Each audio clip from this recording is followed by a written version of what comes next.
Is it still noisy right now? Can you guys hear? Okay. Okay. You can hear my It's better. Better, much better.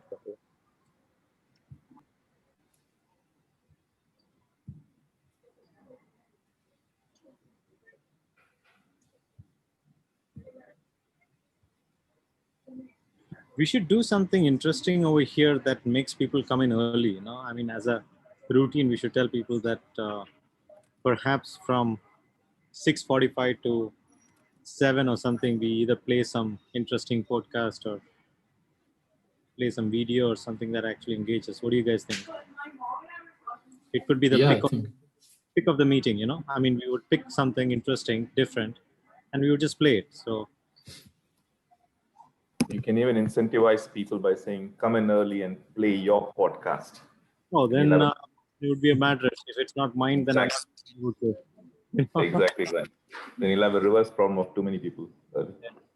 So I guess picking some interesting video or some interesting, and when they don't know what it is going to be about, it will actually incentivize them to actually come in, drop in a little earlier.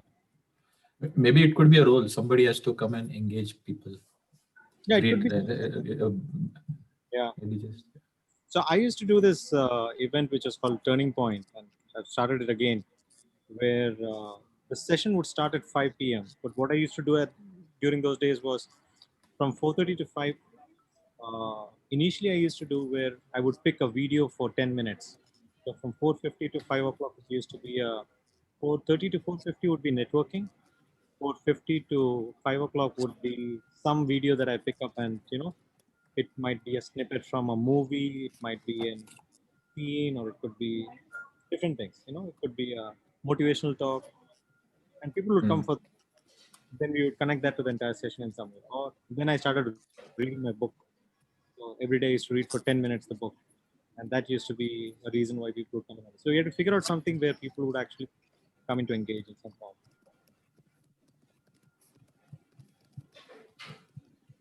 Just an idea. Yeah, no, right.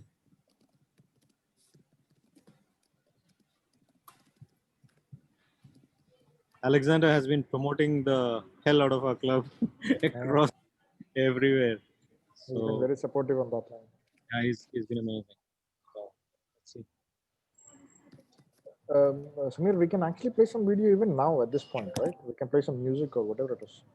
Yeah, I mean, could someone who's the host over here? Ashish and Nanaga. And yeah, Ashish and Nanaga. Make me and Jensen co-host.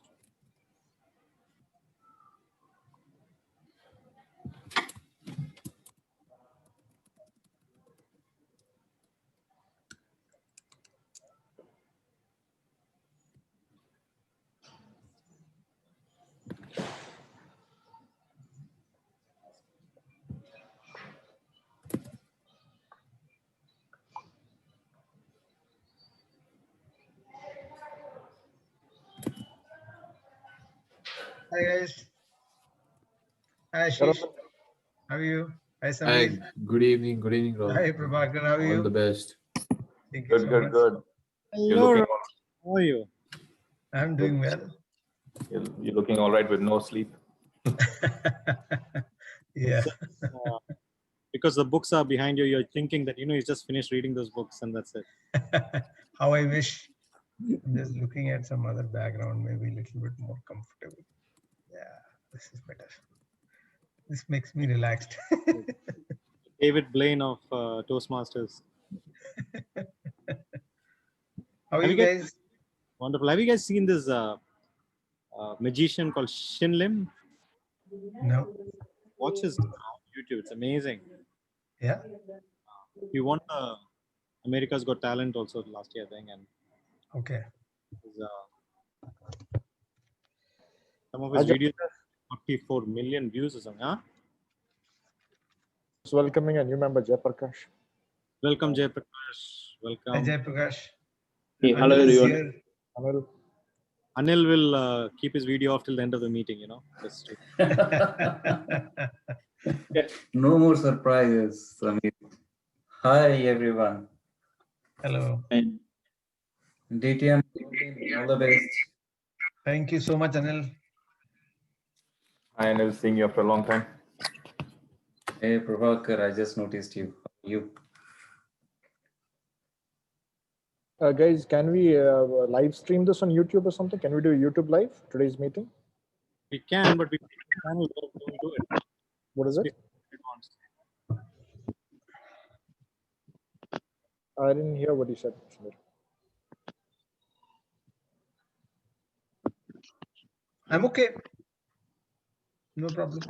See, but do you have any additional audience coming in through YouTube? Because whoever is coming in is going to come through our link. So we might have. I think it's better to live stream because tomorrow again to download and upload it is a pain later on YouTube. Yes, yes, yes. 2 At least GB we have video. the- So once you live stream, it's always there. Yeah. The only thing is, if you were recording it, you could have edited if required. But anyway, that you can still do it if you feel Yeah. it's required. Hi, Rania. Welcome, Rania. Welcome, Rajesh. Welcome. Hello. Hi. I'm sorry, I'm driving. Can't switch on the camera on my way home. So No I'll join you problem, for no a bit problem. and then I'll join you from the house. Okay. No problem. Welcome, Hi, Greg. Anaga. Hi, Welcome, good evening. Greg. Hello. Greg is here. Hi, Greg. How are you doing? Not too bad, not too bad. I just realized I forgot my water, but I'll go and get it after. How are you? Hi, we're doing well. Welcome, Nancy. Greg. Thanks for joining. Good morning to you. Oh, good morning. Well, good evening for you guys, right?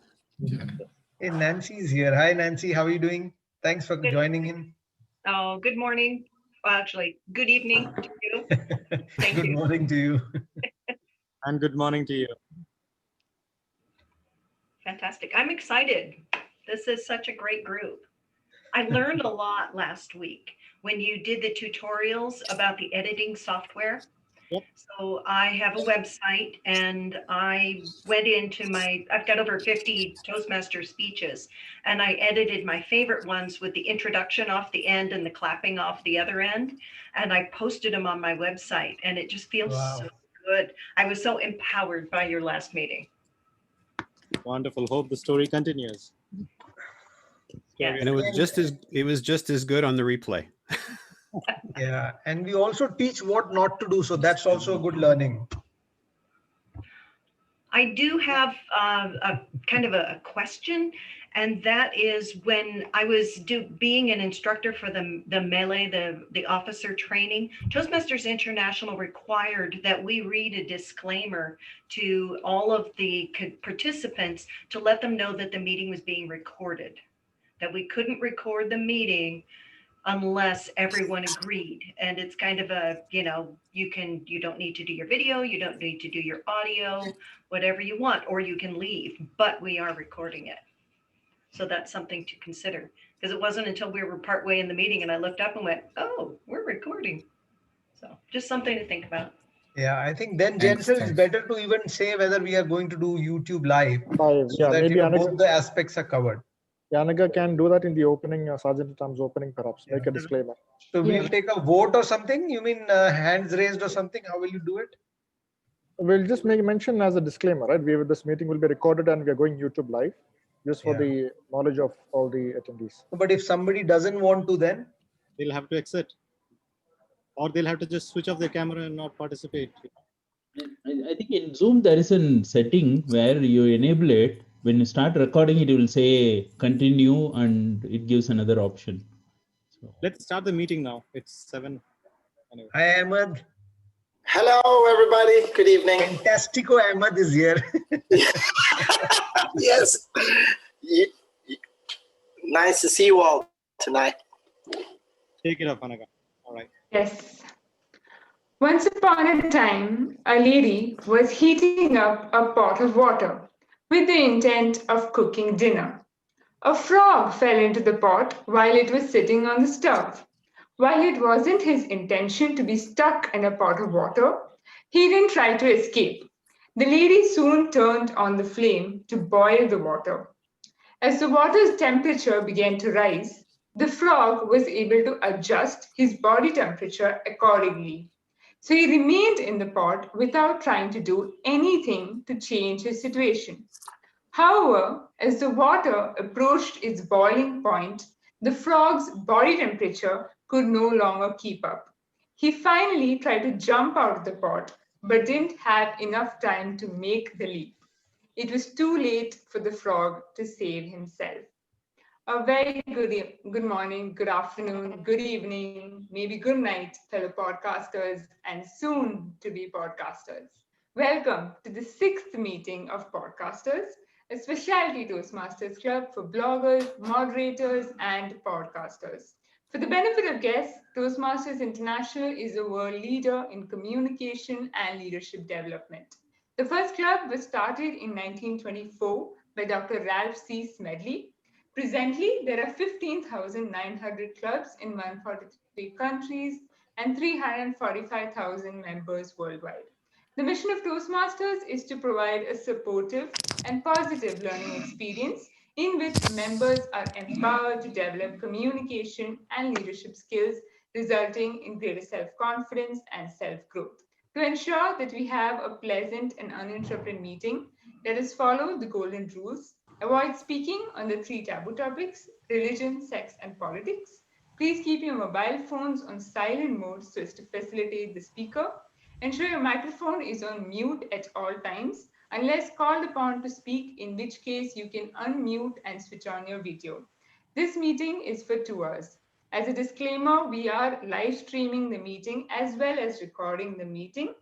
On this note, let us welcome our amazing president, Toastmaster Samir. The screen is yours. Thank you very much, Anaga. And good evening, good morning, good afternoon, wherever you are in the world. Just have a great, amazing day and a great 2 hours coming up next. Welcome to this Podcasters Toastmasters Club. By the power vested in me as the president of the club, I declare meeting number 6 open. Now, I was exploring about podcasting. And did you know that podcasting as a terminology came across in the year 2004?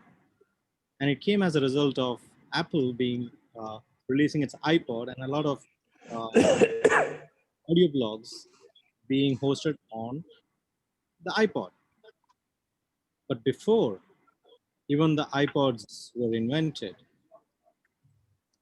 this form existed since the 1980s, and it used to be called audio blogging.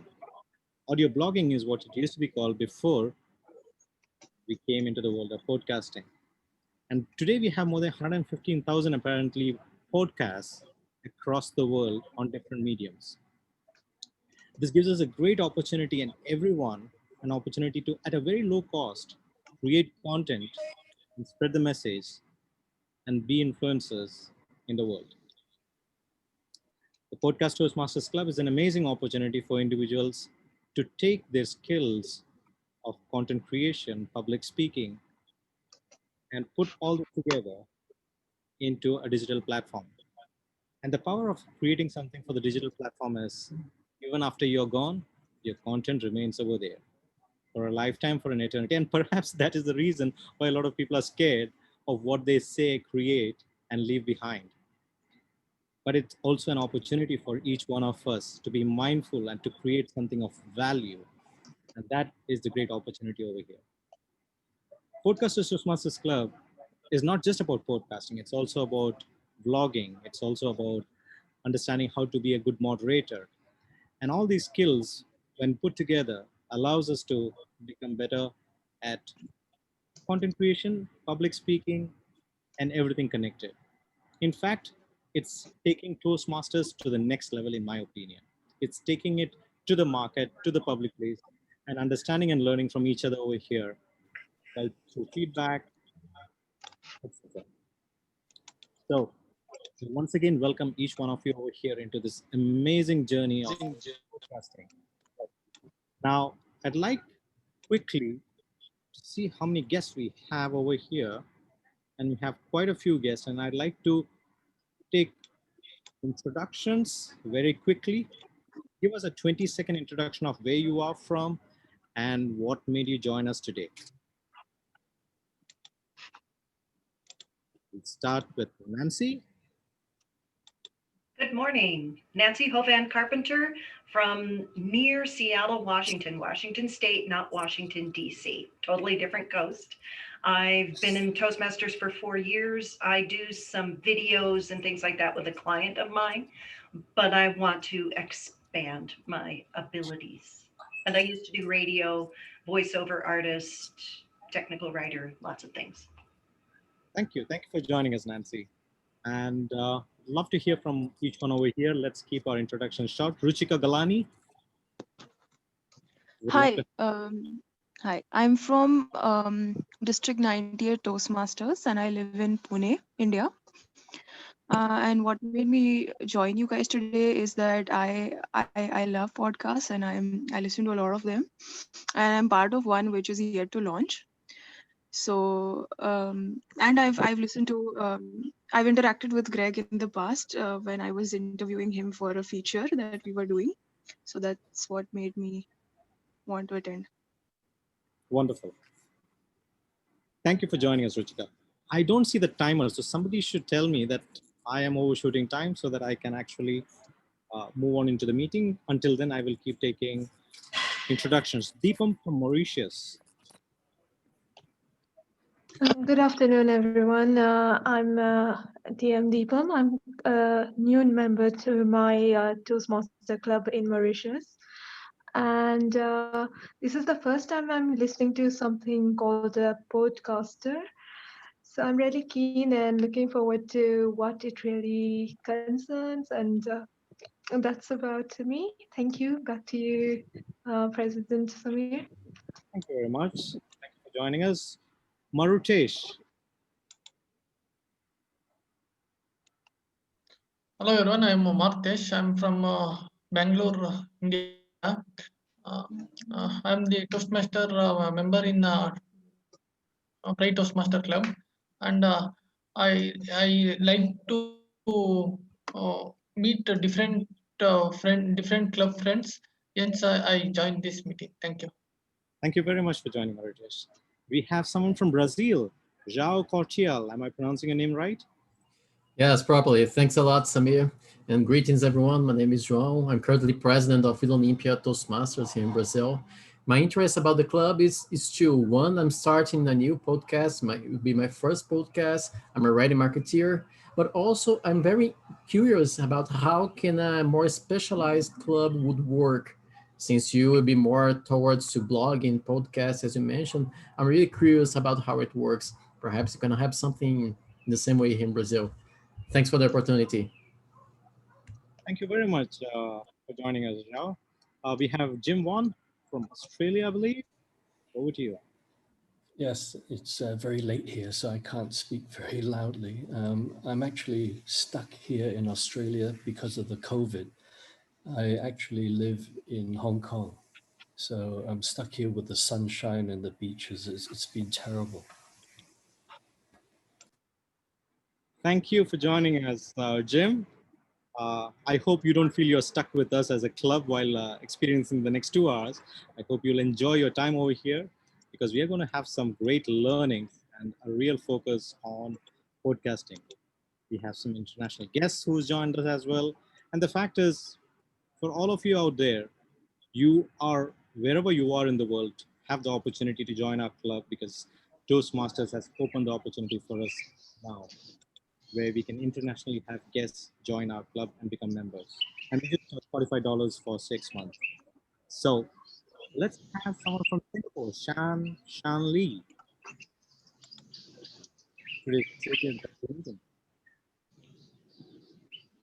Hi.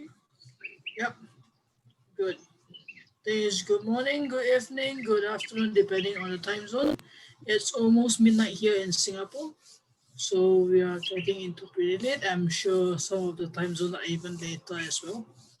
All right, so what I'm doing is I'm a Division D Director from District 80, and I'm the VP of my home club, Astro. So if you want to join it, welcome to join it. And of course, what I want to learn is how to create content on my podcast. I did a project but I'm not very sure how it works. So I'm trying to see how podcasting works. That's why I'm here. Thank you. Back to you, Samir. Thank you very much. I'm sure there are quite a few more guests whose name I haven't taken. I would request you to please use the chat box and introduce yourself so that we can get going with the meeting. The fact is, we're not all over here as experts. We are all here to learn from each other. And whatever you hear, the international guests that we have here today, we look forward to your feedback so that we can grow together with you and with each other. And therefore, this is a disclaimer. We are not saying that we are the experts over here. We are the ones who are learning, and together, let's go on this journey. It becomes an amazing opportunity for us to learn from each other, just like what we do in Toastmasters. With that, I'd like to introduce the host of the evening, the one who's going to take us through the evening. I met this gentleman, I believe, about 3-4 years ago, and he was a member of our club. And in those days, he was like a Halley's Comet. I would hardly see him physically, but his impact was always there. He was someone who made sure that his presence was felt even when he was not present. And that was the power of how he conducted his role as a VP Education and as club officer. And today he is an area director, and he's a member of the ExCom of our club as well. Someone who's truly inspiring, someone who thinks like a Buddha, deeply philosophical, and makes you think with sometimes just a word or a sentence that makes you introspect and reflect on life at a much deeper level. It's my privilege to introduce my friend, co-Toastmaster, and your host for the evening. Please put your hands together on the virtual for Jensen George. Thank you, Samir. Thank you for that generous and very generous introduction. Though there was a touch of sarcasm in your tone, I will still take whatever you said as a compliment. Thank you for that. Welcome, everybody. Welcome to the 6th meeting of podcasters. And this is amazing. We've got a full house today, members from all over the world. Thank you so much for coming to this meeting. Let us see what we have in store today. So when I was thinking of how do I go about, do I keep a theme for today's meeting? How do I go about taking the role players or the members through this meeting? I couldn't think of anything. And then I wanted to do something around podcasting. So what I did is I gave a quiz to all the role players today, trying to figure out based on their personality, what is the podcast they should be listening to. So as we go forward, we will discover each role player with the kind of podcast they are supposed to listen to, depending on their personality or the choices they've made.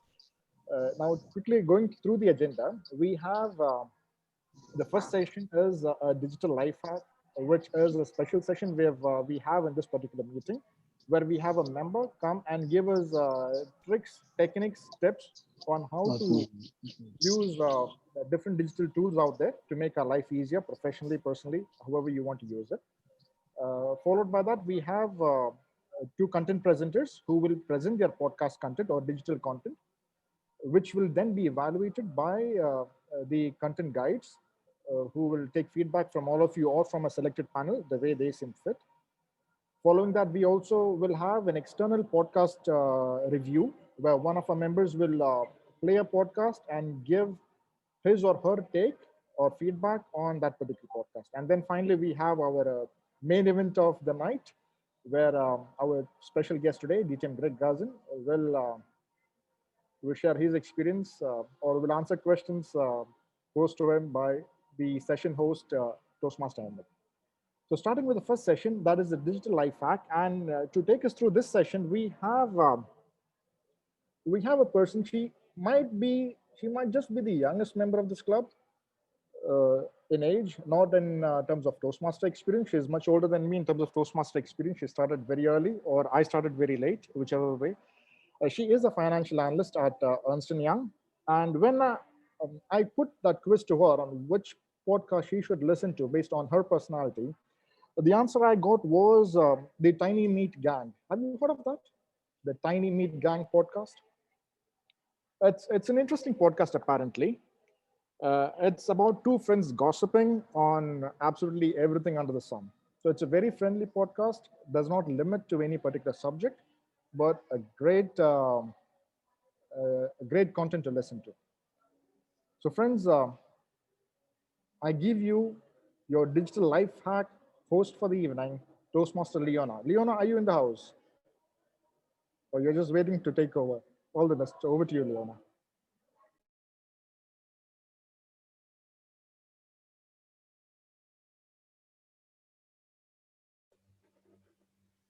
Okay, so the host had kind of blocked from me from speaking. I don't know why is that. Maybe because I talk too much. But hi everyone, I'm Leona, and I will be doing the digital life hacks for today. Today, the digital life hack is pretty interesting. What it is how to cartoonify yourself. I'll start sharing my screen. Okay. So if you've seen our XCOM flyer, you probably would have seen this kind of cartoon effect on the top. And I am no genius when it comes to graphic designing. I have no knowledge of Photoshop or Adobe Illustrator, but I still managed to do this. And how? Because digital life hack. So if you see, it's the exact pictures on the bottom of this flyer, which I had turned into a cartoon effect on the top. I'll show you a before and after, and then I will take you through the process of how I did this. So this is another image of 4 of us. This is from my other Toastmasters club. And this is what I did with that same image. And what I did is I went through this website called Toonie Photos. And what Toonie Photos helps you is rather than having the skill of Adobe Illustrator or using a device, it uses the technology of a rotoscope. And then you can do the same thing which illustrators do online with years of experience for free through a simple software. And all you have to do is trace along that photo. So I have a sample photograph giving credits to the team I belong to, that is Lazy Lions. You will find out what Lazy Lions is if you join Podcasters. And so this is Simba, and all I'm doing is I'm tracing along this picture. I don't have a very steady hand at this point, but all I'm going to do is trace along the photo. And then once I have finished tracing the parts, so I have to trace all the colored segments separately. So I have the mane of the lion, which I traced first. Once I'm done tracing, I start tracing the remaining, the arm. And then you have to connect it to the lines. And then I trace the face. It's going to take a little bit of time, so bear with me. So you have to trace it along the edges of something with a different color scheme. So you get a different shade for each and every segment of this photo. Now see, I have an option to render it, and I will see my progress. So in this, I already have the mane and the body of the lion separated. Now, if I just do the nose next, and you can keep seeing the updates. So in case you know you're not doing something right, you can go back, use the delete option, and take it away. So if you see now, the lion has a nose. Before it only had a mane. And now I can go add the mouth. I just have to trace along the mouth.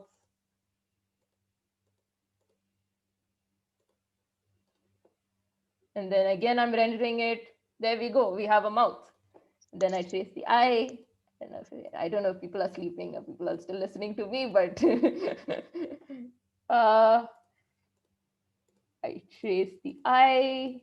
Timer, please let me know when I'm done, because then I can leave my lion. Oh, damn. There we go. We have a half an eye and the other eye. So this actually requires a lot more time. So you'll have to sit with it, use a steady hand, trace along every line. You can trace the ear. You can even trace multiple shades. So the eye has the pupil of the eye, and then you have to trace that. And then you'll get a perfect picture, like how I did in my XCOM flyer. For more details, contact me directly. Thank you. Thank you, Leona. Thank you for that interesting new skill that you shared today, then yes, you need to have a steady hand. Do something about it, as Greg mentions. So coming to the next session of today's meeting, which is the content presentation. So here we have a member who would present their digital content. Now, before the member comes and presents their digital content, we have somebody called as a content guide. What the content guide does is, the content guide would be the one leading the discussion on the evaluation or the feed forward session, as we call it.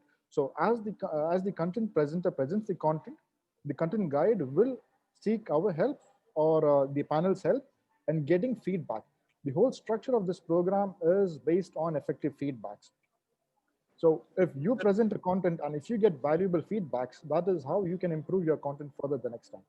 That is the crux of this session, the coming up session. And our first content presenter, before I call the first content presenter, let me quickly call the content guide, who is Toastmaster Anil. Toastmaster Anil actually happens to be the head of HR, and he's also an NLP practitioner. Based on his personality, I tried to figure out which is the podcast he's supposed to listen to. And I came across a podcast called Throughline. Have you heard of it? In fact, quite a few role players share a very similar personality to Toastmaster Anil in terms of this choice. It is largely about history. In this podcast, they discuss different events that have happened in the past and give it a different perspective. Quite interesting to listen to, and there is a wealth of knowledge in listening to this. So Toastmaster Anil, are you in the meeting room? I do not see you. Yes, today Yes. I'm visible. You are visible today. Yes. Yes. So Toastmaster Anil, I'll give the screen to you now. You may go ahead and brief the session, and once you're done with the briefing, just give it back to me so that I can present the content presenter. Thank you. Perfect. Hello, everyone. Good morning, good afternoon, and good evening. I don't know how many can see me clearly because I was roaming around all the way in the room. I changed almost 4 places. Finally, I decided to sit down here. So if you cannot see me clearly, I'm still audible to you, which I assume. As my counterpart, Jensen mentioned, I'm doing the role of content guide. The role is very simple. I'm going to present the content presenter for the meeting. And after that, we will call it as a feed forward session wherein I may pick up a couple of you to help me to evaluate or to review or to give your opinion on that audio file that you just listened from the content presenter. So this is what okay, perfect. So I assume that we are all clear on this part. Now, this is the time for me to introduce my content presenter. Here I have a gentleman called DTM Robin Anand, one of the dignitaries of the club, one of the leading personalities among us. And he is presenting his content today for the very first time in this forum with a title, Funny Side Up. The objective of this title or the audio file or the podcast is entertainment and generally to promote looking at the funny side of the life, even in the difficult situation of life. So the key objective here is a humorous take in life. The podcast length can be around approximate 8 minutes. And after completing this audio podcast, I may come back to you to take your opinion. So all the best to my content presenter, DTM Robin Anand. Over to you, Jensen George. Thank you, Anil. Thank you for briefing on how you would go forward with the evaluation session. Now, as Anil left no room for surprises, we all know who our content presenter is. It is DTM Robin Anand. And apparently, he shares the same answer as Anil in terms of which podcast to listen to, and that is Throughline. We've got two intellectuals with us, one presenting the content, the other evaluating the content. We all know, so those who do not know who DTM Robin is our immediate past district director. He is one of the most flamboyant and most humble Toastmasters we can find in the district. A gem of a person, an inspiration, and a mentor to many of us. He is also an entrepreneur, a consultant in the advertising and marketing space, and you will know a lot more about his skills and talents as you listen to what he has to present. Ladies and gentlemen, I give you our first content presenter for the evening, DTM Robin Anand. Toastmaster Robin, over to you. Thank you so much, Jensen, for those nice, kind words. This is what I love in Toastmasters. You get a good introduction, you feel good. And quite seriously, I joined Podcasters so that I can listen to some good podcast, enjoy myself. It's like going to circus, to see clowns. But now I realize that I am a clown and I'm supposed to entertain you. So I've tried my best. And, I put it to 8 minutes because trying to make you laugh for 8 minutes is quite a stretch. I can go longer later once I realize that, what I've created makes you laugh, then probably next time I'll be longer. So I've kept it to 8 minutes so that it's bearable and, you guys can, and emojis are all free. So please feel free to use it. We don't charge for using emojis. And if you really feel like laughing, that's also all right. So my podcast today is titled Funny Side Up. The idea being that, in life we have, facing quite a lot of strife and difficult situations.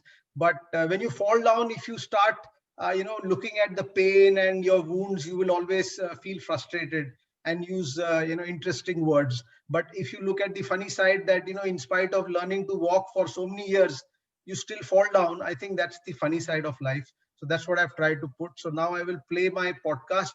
And smartly, I have not published it yet because I know there'll be a lot of feedback from all of you. So I will take all that and maybe improve it and then publish it. So bear with me. Now I will share my screen.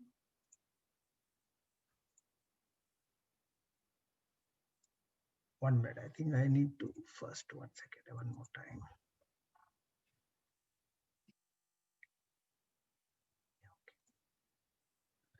Can you see my screen? Oh, great.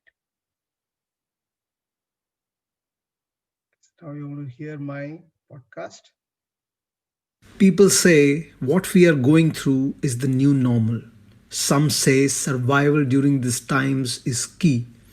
Others believe gratitude for what we have is important. To me, it seems more like a strategic timeout by nature. Being a sports fan, timeouts are something I can relate to. Everyone needs them, especially the team that is at the receiving end. Human race was on the rampage. Nature has called for a strategic timeout. The only problem, this timeout doesn't seem to have an end time. The clock keeps on ticking. Cheerleaders are tired, the coaches are clueless, and the players are tense and wondering when the game will resume. Some have left the game, some are injured, and others are recouping. But when there is timeout happening, there is also a lot of fun happening at the sidelines, right? Let us explore these fun times.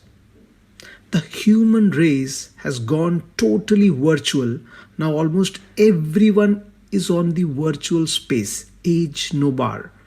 We are all globe-trotting virtually. Good news is no passport, no visa required. Virtual players are changing too. Google, Facebook have a rival now, Zoom. Search with Google, connect with Facebook, and meet in Zoom. We are getting better every day at Zooming. Some of the skills we have acquired as Zoom netizens are amazing. We are virtually at many places at the same time, but mentally present nowhere. Maybe chatting on WhatsApp. Voice mute, video off is an audience privilege we are making the most of. Working from home and Zoom meetings have created interesting dress codes, shorts and blazers, PJs and blazers, and some daring ones may even have loincloth, aka lungi and blazers. And you have several more interesting avatars. Women have their crazy avatars too, but they make sure their face makeups are spotless for the Zoom cameras. Chats can be fun too during Zoom meetings. The other day, someone was sending a chat message during a webinar. The speaker is boring. When will this end? By the way, you look pretty. What are you doing this evening? Speaker responded, thanks for the feedback. I'm free this evening. Where do you want to meet? The attendee did not notice in excitement that the chat message was mocked to everyone. Another time, someone sent a message saying, hi Zainab, it's been a while. Why don't you switch on your video so I can see you? Who the hell is this? Do I know you? Thank God you don't. He left the meeting. Wrong Zainab, I suppose. One attendee was attending a webinar through his phone, but since was not a speaker, thought of using the time to get groomed for the next meeting. As he was about to enter his shower, the presenter announced his name and said, now my dear friend Tom will share his views on revelations. Zoom Master Sharon, can you please unmute him and switch his video on? Tom ducked for cover as if his house was being bombed. He feared an ultimate reveal. Zoom meetings can be fun, and now let's talk about the work from home perks. Every home resembles a set of Survivor, and the species under threat are mostly the male inhabitants with no home skill like me. Now with friendly and very skilled domestic helps not available, not so friendly and absolutely no skill male partners are forcibly stepping into this territory. Utensil cleaning is no rocket science, is what I said when I chose this chore as my contribution to the Survivor project during this extended timeout period. First week, I somehow got away with 2 chip plates, a broken beer mug, and a wine glass. The score was 2-1 in my favor as I lost more of my stuff versus her stuff. Survived the first week. Not a great start, I would say. Second week, I managed with only 1 broken ceramic coffee mug. Sadly, it was her favorite cup, and so my ratings took a beating. It was like the calm before the storm. The following Sunday evening, I dropped the crystal tray, the very special crystal tray that her mother had given us during the last wedding anniversary. Indian Premier League is to blame. I had timed my dishwashing to the breaks during the matches, but somehow the Kohli wicket and the new simulated audience response was too much for my cricket crazy mind to take. I kept the tray with my left hand on an imaginary shelf looking at the television, only to hear it crash land on the floor with a horrible sound the next second. Deafening silence, steely glare, and some explosions later, it was clear the writing was on the wall. It was the end of my budding career. Dishes were out of bound for me, and I was jobless and fearing being homeless too. But I still feel that with some sessions of mindfulness coaching, I could have mastered the skill. Anyway, let bygones be bygones. After a few weeks in hibernation, I found an alternate portfolio. I had to, for survival and access to 3 home meals. Cleaning the bathroom was much easier than I thought. We agreed with a clear condition that door to be kept closed during the cleaning period and no outside influence like phone or TV to add to the difficulty level. Smart move. It seems to be working fine since last 2 weeks, except for a few falls, courtesy the wet, soapy, slippery floor. But that's alright, no damage done to the tiles, I suppose. Survival instincts are primal in nature and sometimes may bring out the animal instincts in us. Territory marking is a key trait. We all need our space and needs to be defined clearly. Unlike the big felines, we don't piss and mark the territory, but we do have our ways to piss each other. Men keep their rooms so chaotic that it keeps the cat away. I mean, the wives away. Men are smart enough not to stray onto the enemy territory. These are common areas or the watering holes. Don't get me wrong, here I mean the TV room. It's a big fight between the soaps and reality television and 18 plus Netflix content. The 18 plus viewer has managed to survive by developing his nocturnal instincts. Afternoon meetings the next day are the recovery meetings with audio and video off. We are evolving and learning to survive both at home and outside. Let us keep seeing the funny side to life. It may just be the best way to sustain during this strategic timeout by nature.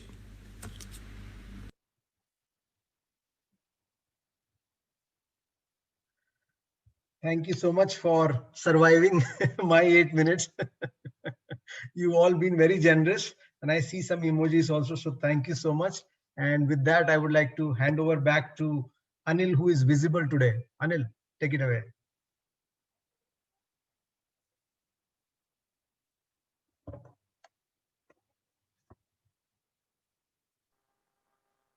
Okay, sorry guys, I was struggling to unmute myself.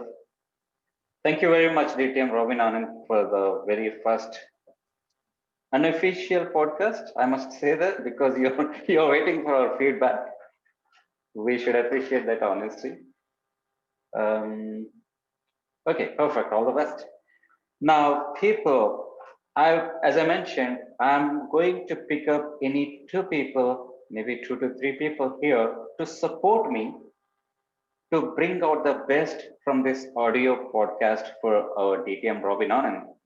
For that, first, would you mind, Nancy, are you still with us? I cannot see your face.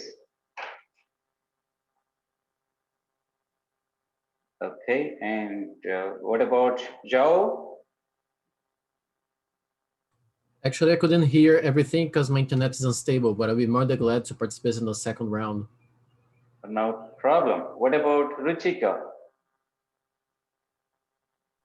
Hello? Yes, hi Ruchika. Are you with us? Yes, I'm with you. Right.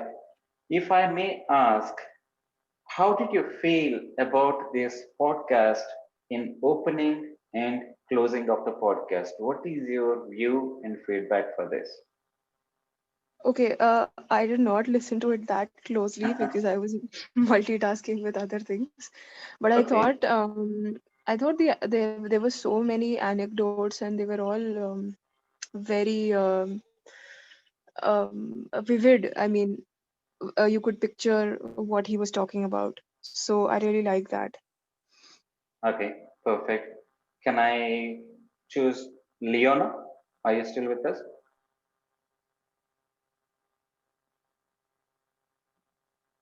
Okay. I'm trying to live stream, so I think you better choose someone else. Okay, Ahmed. Yes, hi. Yes. Hi, Ahmed. I have a question for you. What are the additional things that Robin could add to his podcast? Like if I have to be specifying music, pauses, or pace, what do you think? What else he could add to this podcast? What I think Robin could add to his podcast, because I think from the moment it started to the moment it ended, I felt like there was this tone. You know, there was like one tone. I would have loved to see a little bit more of, and in Toastmasters we say, vocal variety, because he's very funny. He's got a lot of, I love the way Robin speaks naturally when he's natural. I felt this particular speech was, I mean, if I had closed my eyes, I could, I felt like it was not Robin that I know, because I know Robin is naturally funny, instinctively, when he tells you a story, So I was missing that natural flair, that natural, just Robin being himself. I felt like he was a little bit, because it was the first podcast, it's understandable that as a speaker, you're very conscious about what you say. So I think if he kind of lets that guard down a bit and just be, and just be Robin, I think it would have done a lot better. So that's what I was missing. Perfect. Thank you. Prabhakar, are you with me? Hi. Yes, I am. Perfect. I would like to repeat the same question that I was shooting to Ruchika and Nancy. Okay. What was your opinion about the opening and closing of the podcast? And what is your overall feeling about the connecting points? All right. If it's specific about the opening and closing, clearly it's a voice start, and it's like running a 400-meter race and then kicking off and trying to keep running and getting to the finish line. So it was a fairly steady jog or a steady run along the way. One has to compliment the voice quality, the volume, clarity of voice, the lack of any background noise. Voice modulation was quite good, I thought. Intonation was good. So all these were the good parts. What I thought for improvement, Robin may want to consider that introducing a few pauses. Like I said, I intentionally said it was like a race because it kept going, but there was an opportunity to take a pause, and the transition from one to another failed to happen because of the absence of pauses. These were my takes from the podcast, but a very, very good first podcast attempt. Well done, Robin. Thank you, Prabhakar. DTM Robin, from my side, if I have to sum up this overall feedback from our friends, I must say that Clown Show didn't go wrong because you did a good attempt. I like the phrases that you used. What we are going through is a new normal, because when we leave such phrases, people automatically get connected to us that what is coming next. Like you said, human race is on the rampage, right? Mentally present, nowhere. This is something I struggle to reconnect to myself, but I had to be with you because I had to be mentally present. Especially when you use PJs and the AKA. PJ is my boss name, so I had to be with you. AKA is Anil Kunuku, the short form of Anil Kunuku. So when you use this humorous touch on your language or in your language, it is very easy to connect with the audience. That is one point I must appreciate, because connecting with audience is always key when people don't see you, right? I felt like connecting points between or during the shifting is a little fast, like Prabhakar mentioned. This might be one improvement area that you could work on. Anyway, let bygones be bygones. All the best for your first official podcast, and we are proud of you. All the best. Thank you, Anil. Thank you for moderating that evaluation session. I personally enjoyed listening to DTM Robin. Lovely voice, I must say. I was speaking to him on a one-on-one, and listening to his recorded voice was quite fascinating. This is a discovery about you, DTM Robin. This is my personal feedback. Lovely show there. Friends, next we move on to a session called the external content. So here what happens is we have a member coming forward and sharing an external podcast, maybe a podcast that is popular or maybe a podcast we do not know about, and then give his or her general views on that particular podcast. So this is the session where we discover the various podcasts or the various digital content that is out there and from which we can benefit. So take us through this session. We have none other than our VPR of the club, that is Toastmaster Ashish Gokhale. And based on his personality, I gave him the same quiz as I gave Robin and Anil. And guess what? This is the third person being recommended the same podcast, that is Throughline. He again seems to be He is not, seems to be, he is an intelligent person. There is no doubts to that. He is a banker by profession. And he is, again, one of the most, in my person, I've known Ashish for a couple of years. And if you ask me, he is one of the most authentic and original persons out there I've come across. He does not get fascinated. He does not get intimidated. He does not get overwhelmed by anything that is new or regular. He does not, he's a man of his own opinion, and that is something I really admire about this gentleman. Ladies and gentlemen, you will too realize the same about him as you listen to what he has to share in this upcoming session. Ashish, are you ready? Good, over to you. Thank you, Toastmaster Jensen. First of all, I think you need to check your quiz because it seems to be rigged, or maybe you have a fascination and you want to plug in this podcast again and again. So you have some personal interest maybe. So that's the other thing. But having said that, I mean, it was very interesting to see the result because actually I would love to listen to that podcast. That is something which I would be fascinated by. And in fact, the podcast which I am going to present is also a bit similar in that. The couple of things why I chose the podcast which I am going to play it to you. Number one, I want to also talk about a bit about podcasting platforms. Now, I want to use this podcast to present a concept of a podcasting platform. There are many such companies like a 20th Century Fox or Sony, which encourage content creators to create content and they will take care of the production and marketing. So there are such podcasting companies where you can go, you don't need to bother about the nitty-gritties. You just need to go with the content and they help you out with the marketing and the production of it. So I have been associated with one such company. It's called IVM Podcasts. It's based in India. So this is one of the podcasts which is produced by them. That's number one. Number two, a lot of people have asked about podcasts. What is the length of a podcast? And the sweet spot seems to be 30 minutes, 40 minutes, but it's not necessary again. So the podcast which I am going to present is of 7 minutes. Each episode is about 7 to 8 minutes. That's all. So you can have short podcasts also. So again, the reason for choosing that also is I can actually fit one episode into this slot of 10 minutes because I don't want to, again, it's very difficult to engage someone without any context. So what you will listen to is one full episode so that you have a complete clarity of how it happens. And in the episode, since it's a part of this platform called IVM Podcasts, you will also listen to how they market and how they cross-sell each other, how to, so you can listen to the whole episode, which has plugins of other podcasts. So you get a view of the whole podcasting ecosystem. So I'll share, and okay, the name of the podcast is, last time, if you were there in my session, I told you I am a big time trivia junkie. I love trivia and quizzes and random facts. So this podcast is actually inspired by one of my other favorite podcasts, The Way I Heard It by Mike Rowe. You might just go, check it out.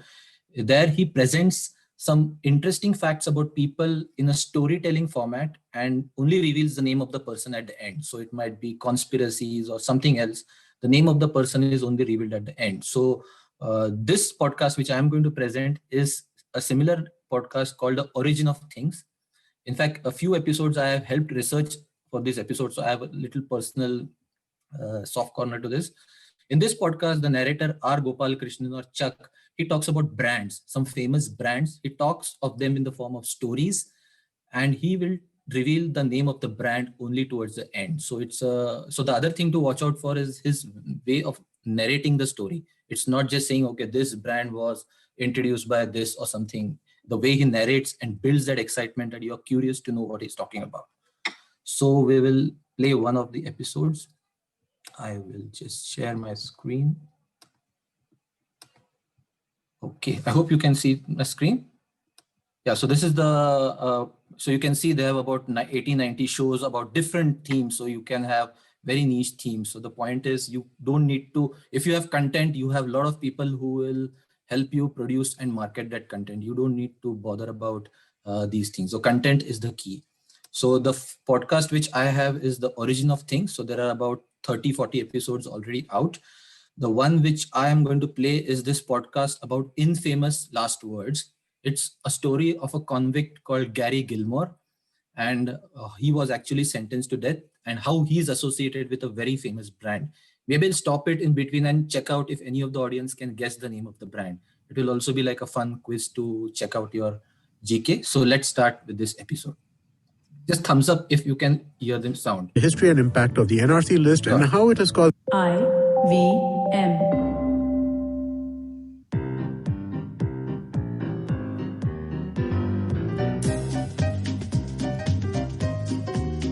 Welcome to Origins, Episode 16, Infamous Last Words.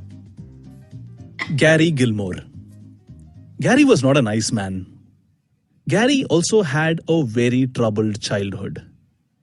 In light of all the recent mass shooting stories in the US, it might be wise to turn back the clock and look at incidents like Gary's and look at the effect a rotten childhood could have later in life. It might save these individuals and those around them.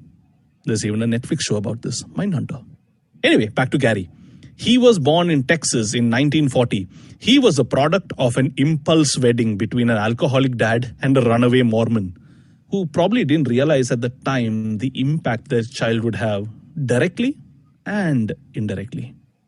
Gary had a difficult childhood, full of abuse by his alcoholic and often violent dad. After a few years, when he was still young, Gary's family relocated to Portland, Oregon. Now, I personally know the city of Portland, Oregon for two things. One, it's supposedly a hipster paradise, best exemplified by the show Portlandia. You should check it out. It's full of references to people doing weird things and overdosing on all things organic and gluten-free and having weird hobbies and generally being a liberal hippie paradise and stuff like that. But that is now. When Gary's family got there, it probably was not any of these things. In fact, Gary started doing low-level crime here. At the age of 14, he got together a little gang that specialized in car theft. At the age of 14, he promptly got caught and arrested. He became increasingly better at avoiding the law and upping the level of crime he committed. Armed robbery followed, and all this while, he kept getting caught by the law, sent to correctional facilities that had little or no impact on Gary. By the age of 35, he was a fully fledged criminal, and this is when things went up a notch and not in the nice way. On July 19th, 1976, Gary Gilmore robbed and murdered a young man called Max Jensen, who left behind a widow and a child. The very next day, Gary robbed and murdered another young man called Benny Bushnell, who also left behind a widow and child. He then accidentally shot himself in the arm and, thanks to a tip from his own cousin, was apprehended and handed over to the police for the very last time. Gary Gilmore, by the way, is no relation at all to the two-match wonder Australian fast bowler most famous for picking up 11 wickets in 2 games in the semi-final and the final of the 1979 World Cup. I just thought I'd clear that up. Gilmore, the Portland murderer, his trial became a sensation, not only because of his heartless murders, but because he welcomed the death penalty that was given to him. In fact, he vehemently opposed anyone who tried to get him off with just a life sentence. When he learned that the ACLU, the American Civil Liberties Union, was trying to help him reduce his death sentence to a life imprisonment, he rejected the help, saying they always want to get in on the act. I don't think they have ever done anything effective in their lives. I would like them all, including that group of reverends and rabbis from Lake City, to butt out. This is my life and this is my death. It's been sanctioned by the courts that I die, and I accept that. End quote. Well, fair. So insistent was he on dying that he even attempted to commit suicide twice while on death row, thinking that some meddling liberal group or the other might try to get him off. Gary was presented with 2 death options, hanging or firing. He chose the latter, saying that he believed a hanging could be botched. Again, fair. Finally, on January 19th, 1977, Gary Gilmore was executed by firing squad at Utah State Prison. He was given a last meal, asked for his last words, and after being shot, was administered last rites. He was 36. Phew. Now, you must be wondering what brand I'm going to talk about here, right? I mean, which brand could possibly have this horrendous story as its origin, and where lies the origin? Well, the answer to that lies in the second thing that I know about Portland, Oregon. You remember a while back I said I knew 2 things, and one thing was them being a hipster paradise? Well, the second thing that I know about Portland is that it's home to one of the most revered cult advertising agencies of all time called Wieden & Kennedy. And Dan Wieden, was reading about this case, the Gary Gilmore murder, while he was working on a new client who was at the time searching for a tagline. And like in all advertising agencies, Dan was working against a deadline. He said, in reviewing the work the night before the client presentation, I felt we needed a tagline to give some unity to the work. So Dan looked at the last words uttered by Gary and tweaked it just a little bit and said, yeah, that'll work. And didn't have too much expectations from that really.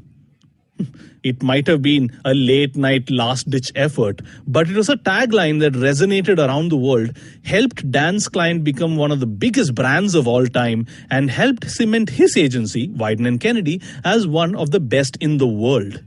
For indeed, when asked if he had any last words before getting shot, Gary Gilmore, the murderer, had just 3 words to say: let's do it.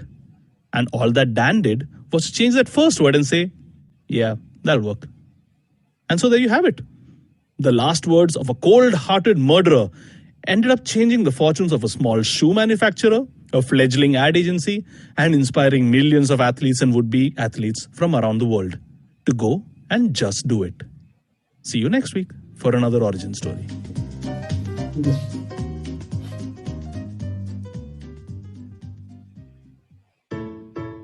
Hey, I hope you enjoyed that episode. And if you enjoy listening to content on the IVM Podcast Network, let me tell you about a couple of things that you should check out this week.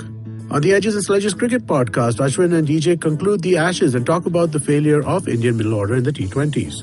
On Geek Fruit, Dinkar and Jishnu talk about pop culture that revolves around the apocalypse and tell us how they would ideally prepare for it. On Varta Lab, Akash and Naveen are joined by Shashwat Bulusu, a singer-songwriter from Baroda who is pushing the sonic aesthetic of guitar-centric laid-back pop. On Advertising is Dead, Varun is joined by singer-songwriter Ankur Tiwari, who talks about how artists find new forms of expression and monetize their work. On Ganatantra, Alok and Saryu are joined by Smitana Saikia of Flame University, Pune, to talk about the history and impact of the NRC list and how it has caused marginalization in the Northeast. Thanks, and we hope to see you again soon.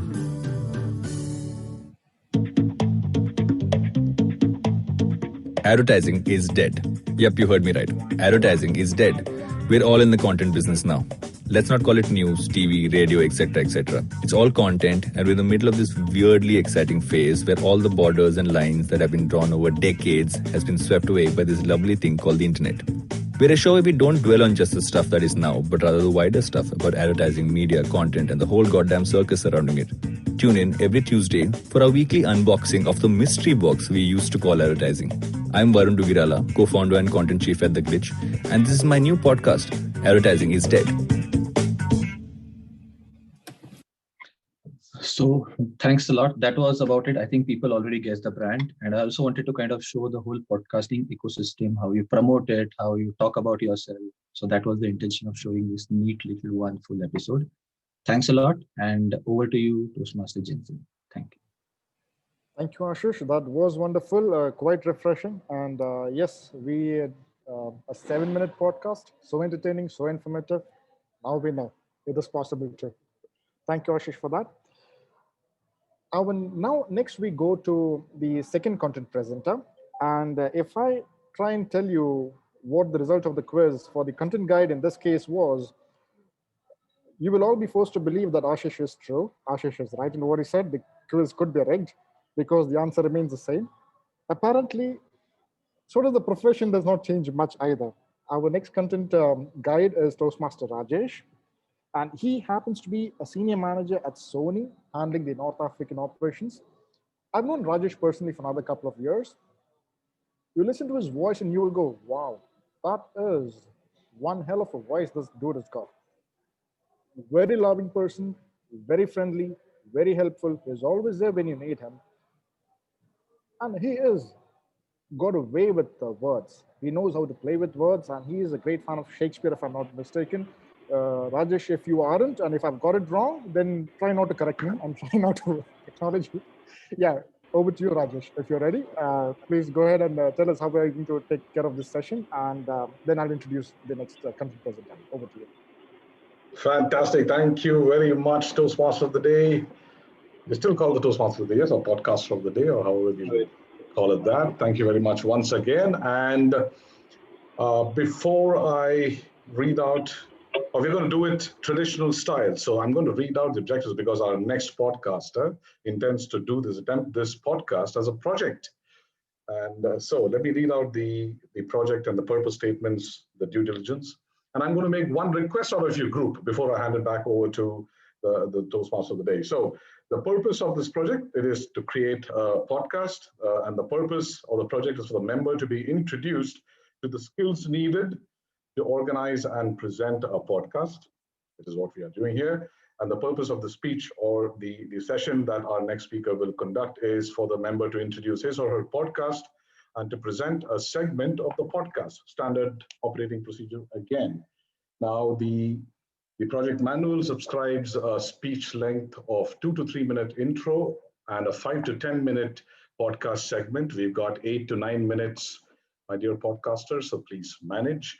And then on to my request. So how we will do it is very similar to how the first content guide Toastmaster Anil did it. So I'll open the content guide session when I come on stage with a brief of what I thought the podcast meant to me, and I'll open it up to maybe 2 or 3 volunteers. If anyone would like to volunteer to place their comments about this podcast during the session, please do so now. And I'm specifically looking for someone who can speak about the technical aspects of the podcast, maybe something about the sound, the technology used, the platform used, so on and so forth. Any other content that you would like to share, also welcome. So I'll open it up for, like, say, a few seconds. That should be enough to raise your hand or use an emoticon. 2 or 3 people, please, and then I'll hand it over back to the Toastmaster of the day. Anyone up? Okay, then I'm going to do the mystery thing, and I'll just go. Anyone up? Did I miss a hand? Yeah, Prabhakar is coming on. Thank you, Prabhakar. Joao, I noticed that you wanted to come on board on the next one during the last session, so I'm counting you in. Joao Corteal from Brazil. Fantastic too. Let's go with that, and we'll keep one more surprise. Back to you, Toastmaster of the day. Thank you, Rajesh. Thank you for briefing us on how the evaluation session is going to be. Now, coming to a content presenter. Now, this is something very interesting over here. If we had to go by what Ashish mentioned, if the quiz was rigged, and it seemed until we got to Rajesh's answer, 4 men had the same answer. That was through line. The quiz recommended the same podcast for the 2 men. Apparently, the person coming next is a lady, and the quiz gave a different answer here. I don't know if you've heard of this podcast, but the podcast is titled Call Her Daddy. That is what the quiz recommends Toastmaster Deepa Surendran, our next content presenter, to listen to on the choice of answers she's made. What surprises me here is Leona and Deepa both got different answers, and all the men had the same answer. I mean, are we so boring? Are we so predictable? Or are we just like-minded? I do not know what it is, but that is an interesting discovery I made during the preparation of this meeting. A little bit about Toastmaster Deepa. She is an auditor. She is an IT auditor, if I'm not mistaken, with Dubai Electricity and Water Authority. And she is to our area, our division, our district, what Margaret Thatcher was to the British or the United Kingdom during her presidency as Prime Minister. She is in certain circles known as the Iron Lady for her grit, her leadership, and her leadership skills, decision-making skills, and so much more. She is also a mentor to me, and one of the first people I've met in my journey as Toastmaster. Ladies and gentlemen, I give you your second content presenter for the evening, Toastmaster Deepa Surendran. Dear fellow Toastmasters, podcasters, dignitaries, a very good evening. There are many women in folktales, myths, and in history too, who are extraordinarily willful and powerful. My stories are based on those women who are portrayed by male authors in a way I don't agree with. I'm trying to redefine them based on my understanding of them. My effort today is to unveil Sita, who is depicted as a submissive and virtuous woman who always complied with society's terms, as written by the author.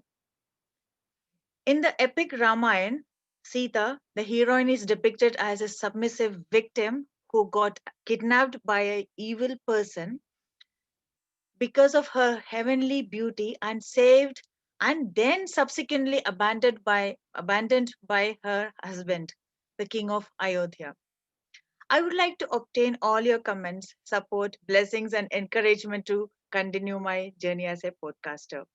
Let's listen to the podcast now. Thank you.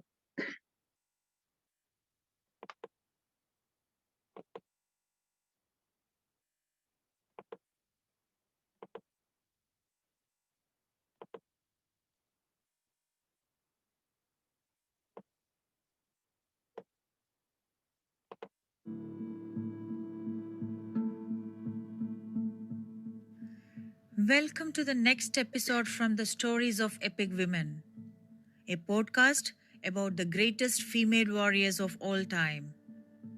Today's story is of Sita from the great epic Ramayana, and the story is presented in the form of a monologue. As she is faced with the choice of returning with her husband Ram or refusing to do so, let's all listen to her.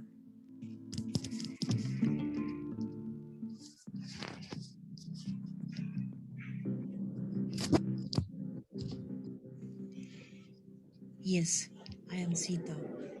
And instead of a kidnapping victim, I would rather be known as a teacher, a mother, and a warrior. Long after I believed my misfortunes of being kidnapped were over, I was abandoned by my husband when I was pregnant. The same person who endeavored to save me, and no one was there to protect me. I didn't want anybody to support or protect me. I was always on my own. Though you never knew me as an independent woman. You are always like that. You want women to always be protected by a man. Even if a woman is independent and lives by herself, you project your beliefs onto her and insist that she must be getting support. But believe me, I do not care for your perspectives. That moment, the man known for his ethicality and values, King of Ayodhya, incarnation of Lord Vishnu, abandoned me by saying that a Raja has to value his subjects more than anything. His children. Who cares? Podcast. That moment, I could have gone back to my father, King of Mithila, and lived there inheriting my kingdom. No, I did not do that. I went to Sage Valmiki, who was running a Gurukul, a school, a university to help develop future citizens. I knew that I could help those who require learning the governance, the responsibilities of a monarch, and sword fighting. I am a learned and practicing warrior, which you all never knew or never wanted to know. You may be wondering, if that's the case, then I didn't fight against Ravan when he abducted me? What's the story of this famous Lakshman Rekha, which I was supposed to respect, and all this had happened because of my impulsive action of crossing my limits? Am I so weak to limit myself to an unwanted line of control around me? A line of protection drawn around women. Ha! I wonder what these men are thinking about themselves. I did fight that day, but I was not aware of my husband Ram's provocative act of inciting Shurpanekha's love fantasy towards him and his brother Lakshmana. Teasing a woman's love and affection, undervaluing her feelings is always fun for men. The impact of those actions came back to bite me rather than them. Ravan came for revenge and was well prepared to do so. The entirety of it was a trap, I was forced to be alone for quite a long time. I did not have enough weapons. I was not prepared. I was not even aware of the interactions between my husband and Shurpanekha. And what did Ravan do? To take revenge for his sister's disgrace, he abducted another woman. And you all think, including the scholar Chanakya had written, Adirubena why Sita? Sita got abducted because of her heavenly beauty. But no, it was not my beauty that made me get abducted. It was the arrogant attitude of men. On one side, the cruel actions of Rama and Lakshman, and on the other side, the cruel and thoughtless deeds of Ravan. To abduct a woman to teach a lesson to her husband. Both were and are wrong. Yes, I'm beautiful, but beauty is not skin color or the shape of the woman. Beauty is the actions of a person, their attitude. I loved my husband. I loved and respected the elders of his family and his kingdom too. I compromised and obeyed them without questioning them at all. I would have explained to them what is right and what is wrong. That they all are acting based on their emotions and impulsiveness. Firstly, they made me go to the forest, which leads to separation from my love, living alone under the Ashoka Vriksha in Lanka. Secondly, even after proving my innocence by undergoing the test of purity, clearing myself successfully, they forced me through another separation. Then, now after successfully bringing up my children as learned teenagers, you're asking me to return? Ram, I loved you from the bottom of my heart. I surrendered myself completely. But you were under the illusion of dharma. How can abandoning your pregnant wife be dharma? How can asking your wife to face Agni Pariksha to prove her faithfulness be dharma? Do you need proof of virtue only for women? That's criminal. That's discriminative. These are tools to make the entire world think that women are weak and brainless. But Ram, I listen to all your whims. But one thing you and this patriarchal world forgot. If you're a god, then I am a goddess. And not just as a namesake. We can live by ourselves without anybody's I am. support or protection. If I stand by your foolishness once again, you will repeat the same actions. I may love you, but not to the extent where I forget your cruelty towards me. Yes, I may love you, but no, I will not return to you. Oh, my Mother Earth, please save me. Take me back from this cruel world ruled by men. As I am born from you, I have all the patience you possess, but there is no reason to forgive all that we have endured. At one point, we need to stand up, showing our power, or else we would be seen as willing victims to this injustice. Take me back, Mother.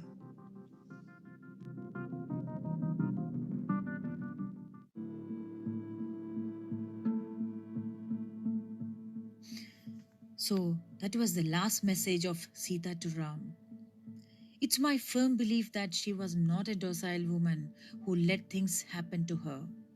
She fought back to the best of her capabilities. There is no reason to limit ourselves within the boundaries of Lakshman Rekhas drawn by the society around you. Let's live our lives in our own terms. And stay tuned for the next episode from the stories of epic women. This is from yours truly, Deepa Surendran.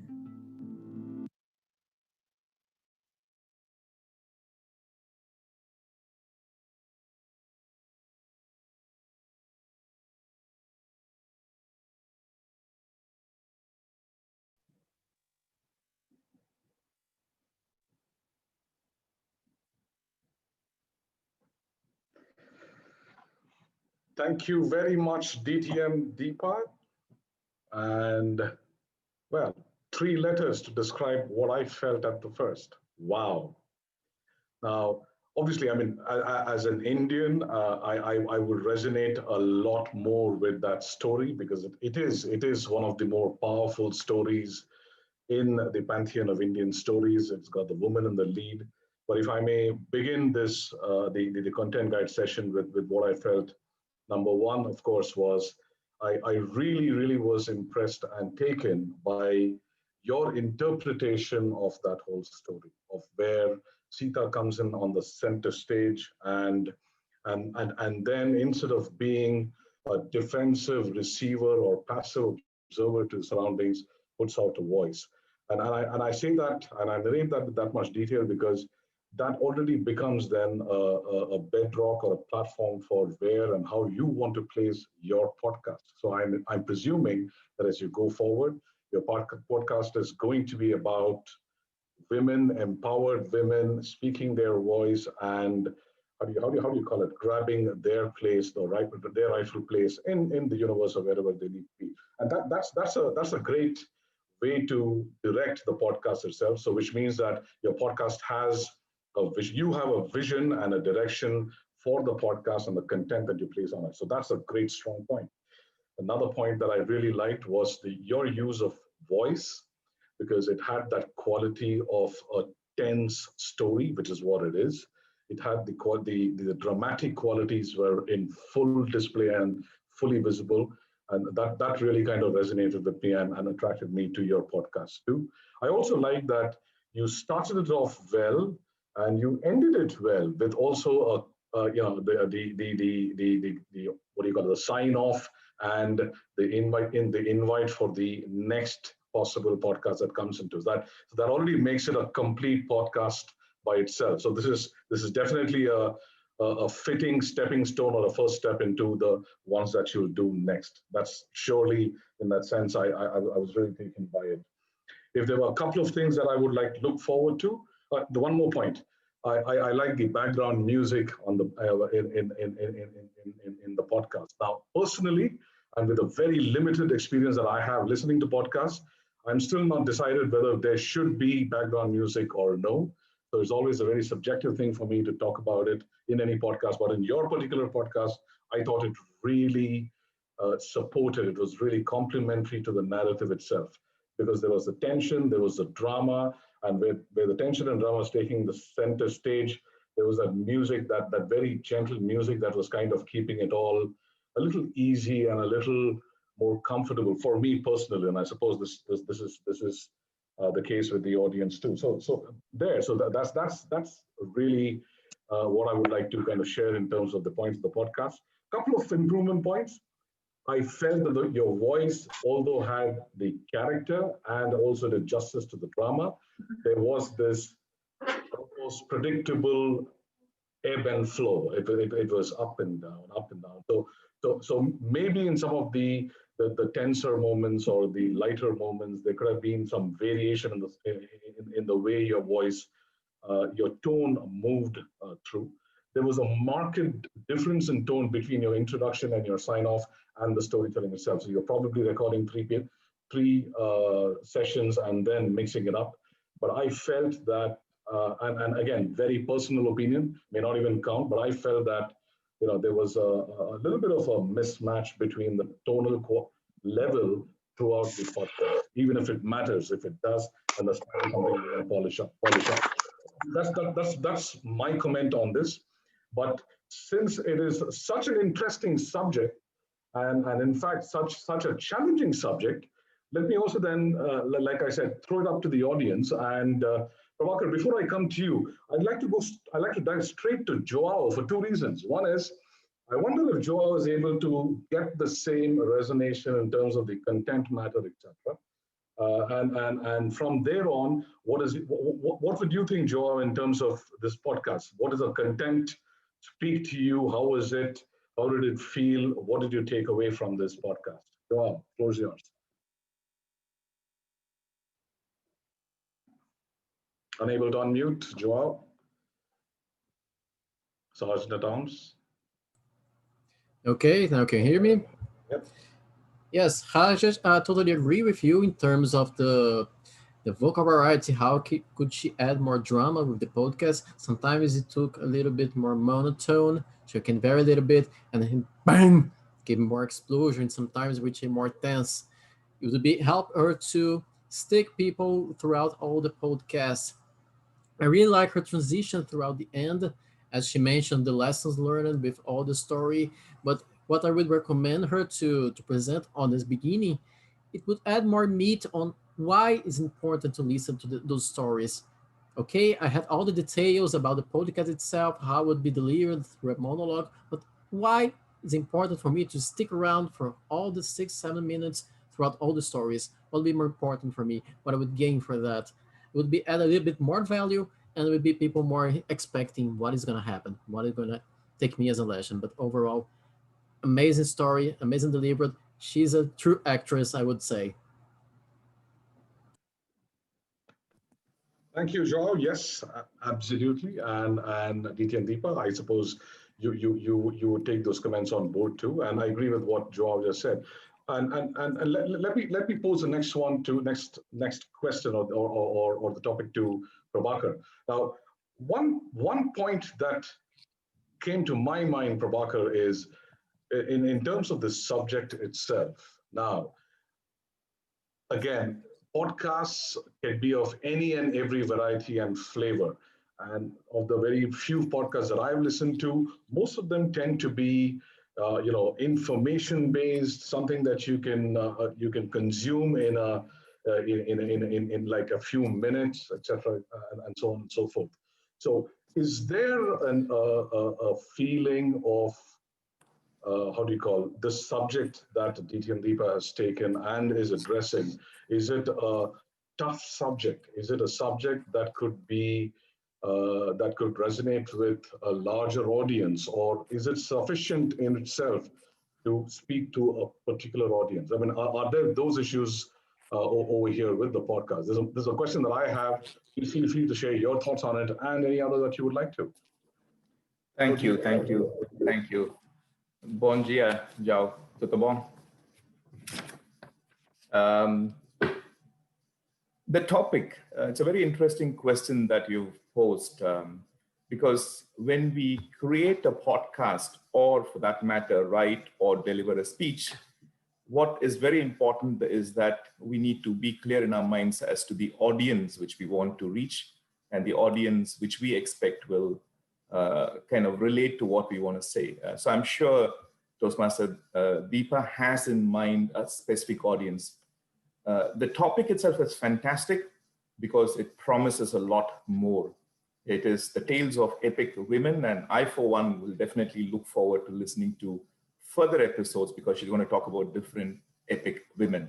So that's fantastic. But in terms of delivering this particular speech and choosing this epic woman, she needs to be clear in terms of the audience. One, for sure, is it regional? Is it addressed to a particular age group? Is it a message she wants to convey? What is the objective of the podcast is something she may have, but if she may want to, she may want to reflect a bit more on that. Let me compliment her when she started introducing the podcast, when she started speaking live. I thought she was actually going to do the podcast live because she started off with a bang, a fantastic voice and a very clear diction. And one thing I noticed in the opening segment before she played the podcast was almost if I may take the liberty of saying what I'm going to say, because we're all friends and we're all looking for improvement within ourselves. She managed her accent fantastically well in the introduction to the podcast segment. And then she played the podcast, which started off well. It was again good diction, a smooth flow, and there was a bit of drama in the voice as well, which was nice. What I liked when she started was a very good pace of delivery. And I had a question about the script. Now, this is the second point I'd like to touch on in terms of what we do as podcasts. Do we want to narrate a script written by someone else and just basically using your voice and your way of expressing that pre-written script to your audience? Or do you want to do your own script? It's like a singer choosing to sing old popular songs or choosing to compose music and write lyrics and do an original. This is an extremely important consideration when you want to do a podcast or a written blog.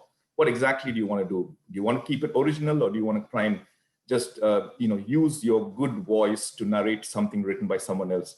So again, I don't know, Toastmaster Deepa, if this is your own script or if this is something you picked up from somewhere and narrated the script.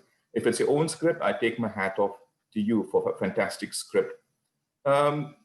Bringing in the character to speak as a character was a fantastic touch. I would have never thought of that. Like she could have just gone on and narrated as if it was her narrating what Sita felt about the whole thing, but instead she switched roles from being a narrator and then making us listen to the role player herself. That was fantastic. That was the highlight of the whole podcast for me. And she threw in a chuckle once in a while, which was nicely done.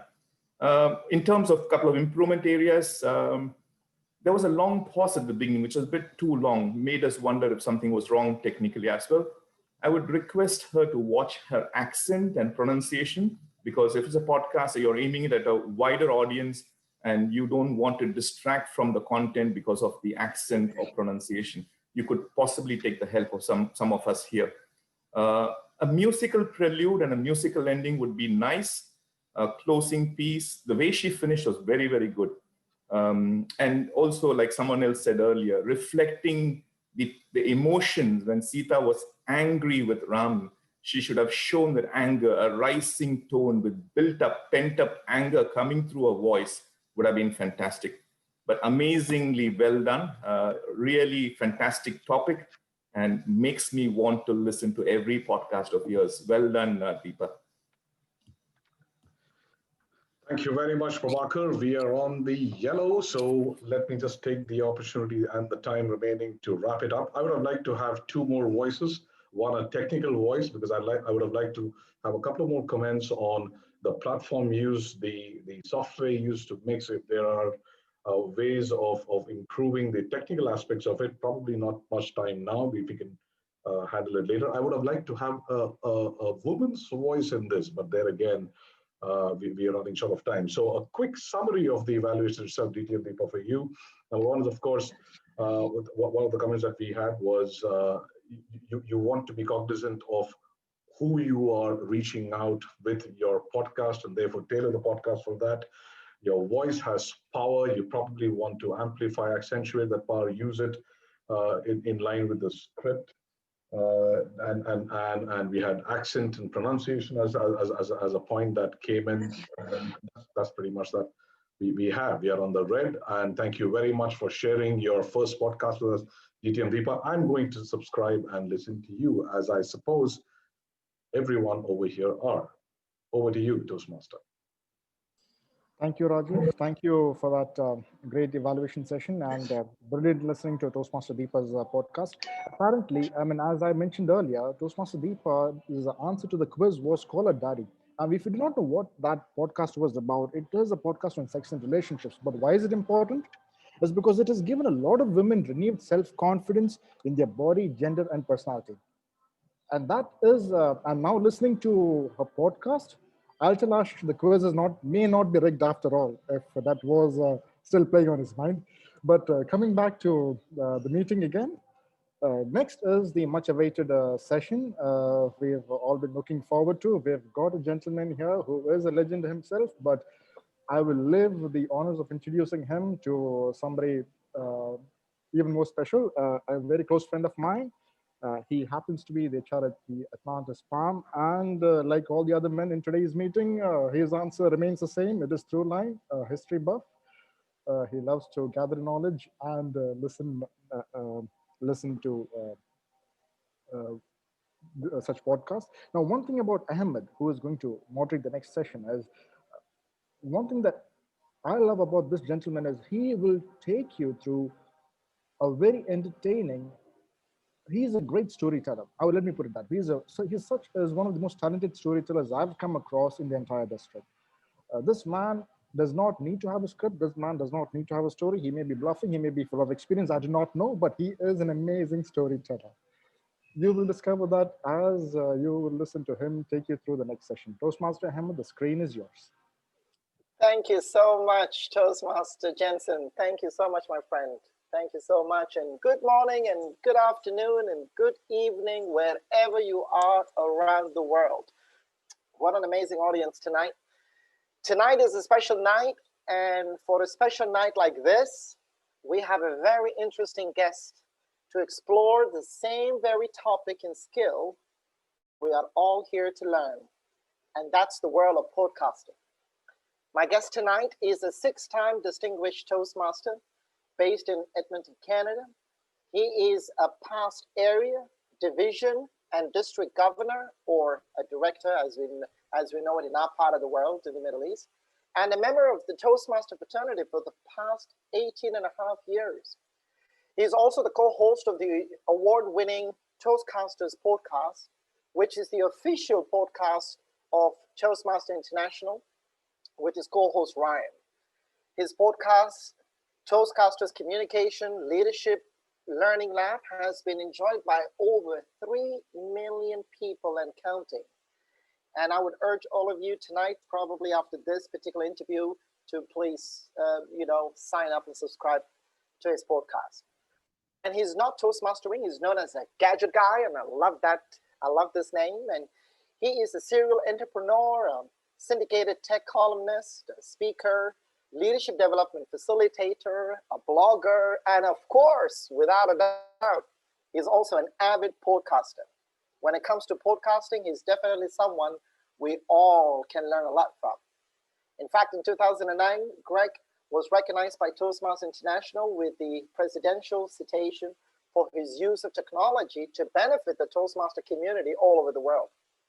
So on behalf of the Podcasters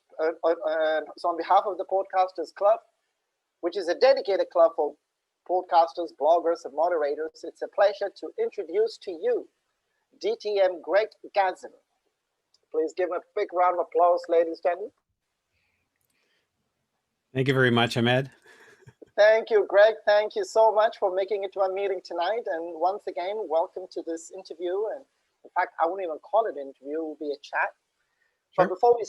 But before we start, ladies and gentlemen, if you have any questions that you would like to ask a guest or like to ask Greg, please put it down in the chat box and I'll try my best to get to it and have Greg respond to it as the conversation progresses. If not, don't worry. We will get it to Greg on email, and I'm sure he'll be more than happy, more than delighted to respond at a later stage. So for now, I would urge all of you to just sit back, relax, and enjoy the show. So Greg, I have so much I would like us to talk about tonight, but first things first. Have you ever been to Dubai or the Middle East before?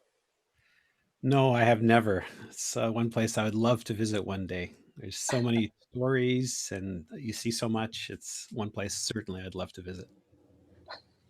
Let me teach you an Arabic word, okay? And every time you meet your Arab friends, next time you have to say this. Merhaba, but you have to say it the way I say it. Merhaba. Merhaba. That's also, that's right. You have to have that little, merhaba. I grew up in Montreal, Quebec, Canada, where the main language there is French, and of course I had learned it as I was growing up. So you have to roll your R's. So, but I will practice. Right. Promise I'll do better next time. Yeah. Okay. You got to teach me French, and I'll teach you. I'll teach you Arabic. That's awesome. Greg, you are famously known as the Gadget Guy. So what's the story behind the Gadget Guy? Tell us a little bit about yourself and how did you get into Toastmasters in the first place? Oh, that's a full question. Well, first of all, how I became known as the Gadget Guy. Well, I had a computer business many years ago, and in fact, interesting story how it started is I went to a conference in the 80s. And I actually met this gentleman who you might know. His name was Steve Jobs. I met him. I only spoke to him for a very split second. He was being honored at a conference. It was an entrepreneur conference, and entrepreneurship back then really wasn't in vogue. When I came back, I was so motivated that I decided that I wanted to start my own business. I always loved computers. I think I was influenced a lot by Star Trek when I was younger. So I got into gadgets and technology, had a computer shop, and then I started writing. I started writing way long before blogs. I was writing articles for newspapers. And one day my editor said to me, he says, Greg, you're such a gadget guy. And then sort of the moniker stuck. How I discovered sorry, go ahead. No, go ahead. I'm just thinking about the name, the gadget guy. It's still in my head. No, continue. How I discovered Toastmasters, well, it's kind of ironic because probably like maybe some of you, I got my arm twisted to attend Toastmasters.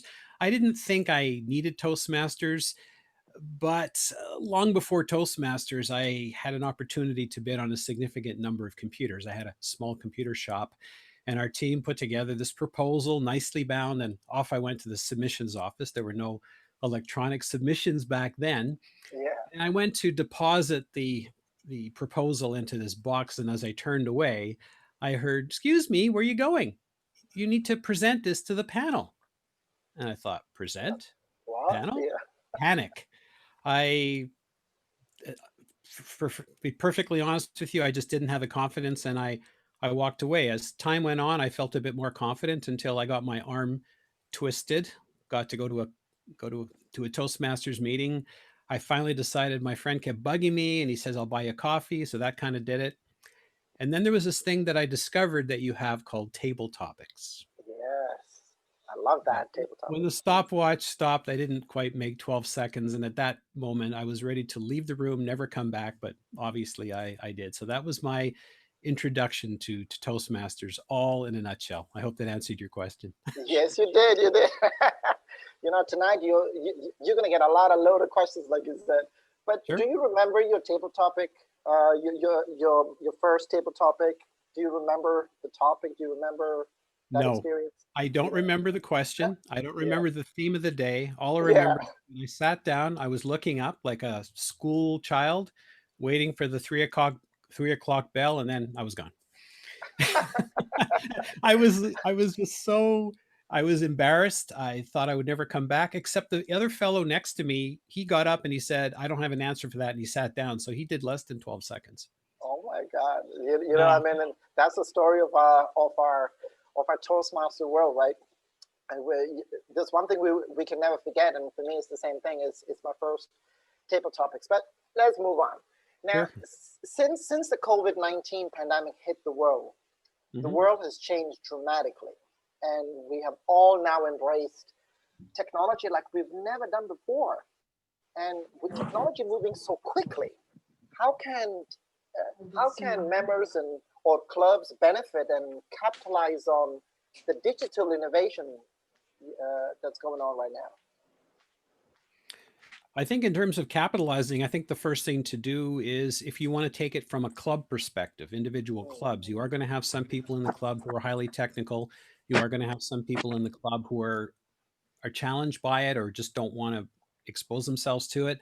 My recommendation is to take a look at your club as a whole and see where you sit, and then share some of the benefits. I mean, one of the beautiful benefits is that I can be here today where it's 10:40 in the morning on a Monday, and it's 12 hours later there, and we can talk virtually anywhere. That's one of the things that you can do, and there's an opportunity to learn from the technology side of it. I'm not sure what you were asking particularly with the question. Are you asking me about how they can benefit from the technology, or how they can use it within the Toastmasters program? Because I see there's actually a question in the chat about that. So I'm not sure if you could clarify Yes. for me. No, that's exactly. So what I was referring to is how can they use it within the Toastmaster world? How can they use technology within the Toastmaster world? That's Oh, okay. If we're looking at, if we're looking at it from just a general Toastmaster perspective, I mean, it gives us an opportunity to present. We've got the comfort of being in the comfort of our home, but at the same time, we also have an ability to record. As you see, we're recording now. And one of the biggest things that I always shared as an individual, even for myself, is to always record your presentations. If you like, video is ideal, but audio is good too, because then you could go back and look and say, hey, I did this really well. And this, you know what, this isn't so good. Or as someone there said, they don't like the sound of their voice that they sound in the Yeah. chat. If that's the case, then you can use that as an opportunity to practice. That's from the technology perspective. From the pathways perspective, and I think that was the question, I had to take my glasses off so that I can see the screen. So I'm in between visual. But in terms of pathways, that's a really, really, really good question, because for those of you who are traditional or familiar with the old program, the traditional program, it was a series of manuals. And so some days people would say, okay, I got this speech, let me find a manual and see what fits into it. Whereas with pathways, it's a little bit more structured in terms of blending communication and leadership. The old program would have one different skill at a time that you would learn, whereas with pathways, it's blended together with over 300 different competencies. Now, in terms of pathways, just to let you know, yes, I've earned my 6 DTM in December. I'm just starting on pathways. I'm now only on level 2 because I wanted to finish the last set just before the turnover. But one of the things I said to myself is I am going to work through the program. And if you work through the program, you'll see there's a lot of phenomenal content. Now, some of you who may have been who are a distinguished Toastmaster, you've been a Toastmaster for 10 plus years, you might say, well, I did my icebreaker so many times. I really encourage you to work through those individual projects. Bringing it to the podcasting club, first of all, I am just so floored. I am just amazed about this particular club. And it's like, this is wow. So that's another story, but I'll go into that a little bit later. But in terms of being able to embrace pathways and work it into podcasting, if you go through the project. So for example, I was talking to Ashish last week about this.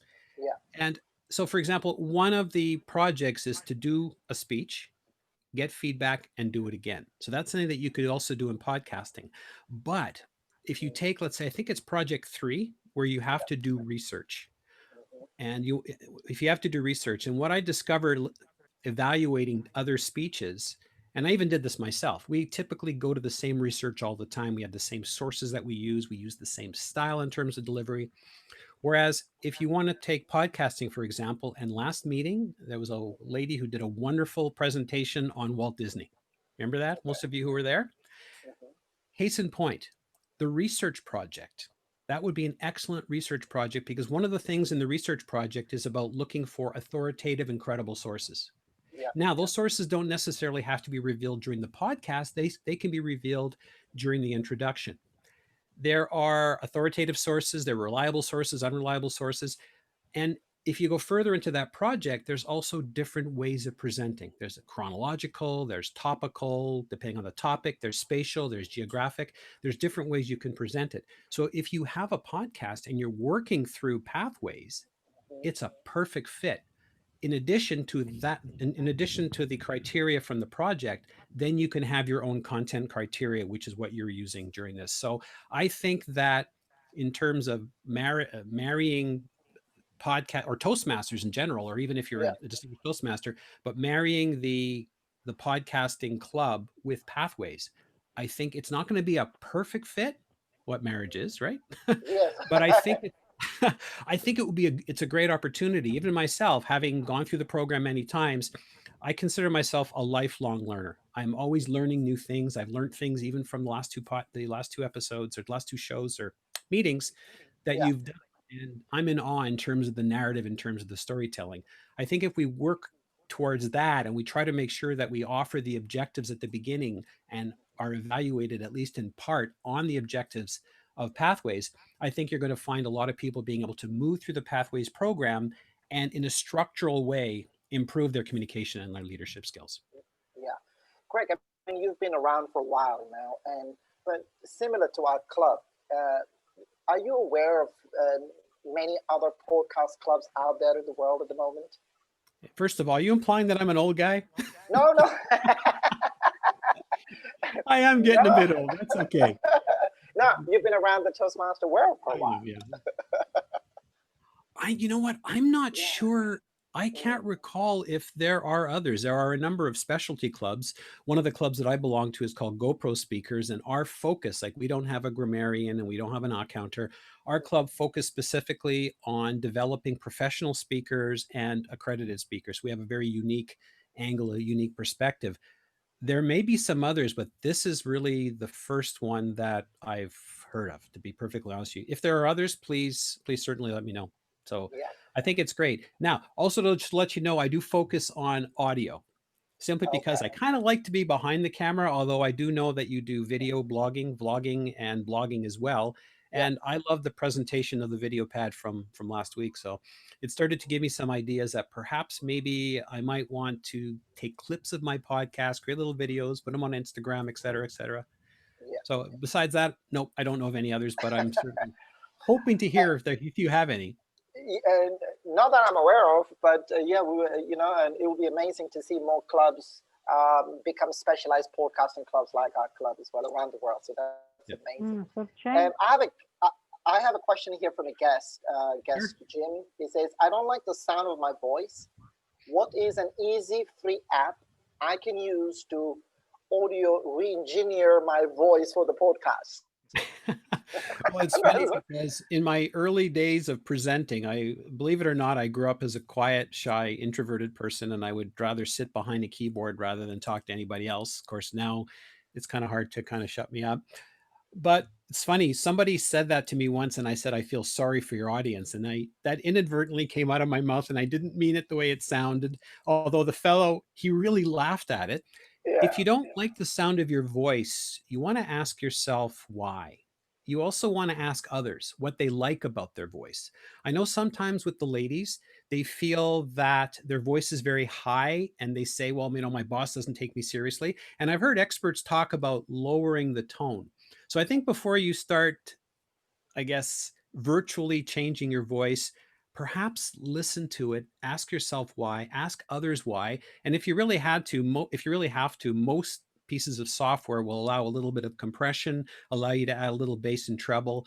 But again, if you really want it to be authentic and you want to be real, ask yourself why. And for myself, I get it because there are days like growing up for the longest time, my voice was very, very high. And then one morning I woke up and it was really low, like James Earl Jones. And there are days like I go high, I go low, and it really depends on what I'm trying to do. I find if I get very passionate and excited about something, my voice gets really high. Sadly, what it does is it shoots the VU meter through the roof. But again, ask yourself why. And if you really have to, you can modify your voice if you really want to. But that's a really, really good question. Ask people, ask your friends, ask your neighbors, ask strangers, ask people who you don't know. And sometimes you'll find that voice can be very powerful depending on, how to put it, your voice is very powerful depending on what you're trying to accomplish, right? Some narrative lends itself, right? You'll find that some voice pitches, if they're, for example, doing children's animation, they want to be fast, they want to be really loud and very high pitch. Whereas if it's a very narrative, they might want to be slow, build up some tension. So that's my recommendation. Thank you. No, that's a good response. Thank you. Now there are over 900,000 podcasts and 30 million episodes on Apple Podcast alone. So there's no doubt that podcasting has become mainstream, right? However, thousands of podcasts start and end literally every month. There are so many podcasts out there, that start by a couple of friends who like to talk to each other, and then they burn out after a couple of episodes.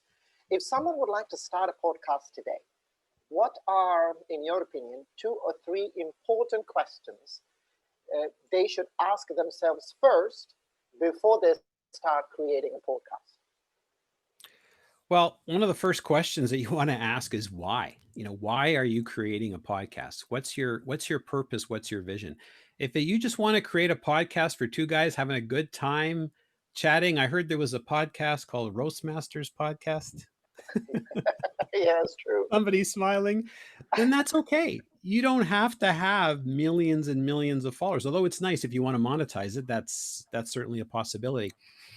When I first started, there were very few podcasts around. I started podcasting in 2006, and I started the podcast as a part of a high performance leadership project, which is part of the classic program. I think they might call it a DTM project now. Plus, I wanted to do a podcast because of the gadgets and technology background.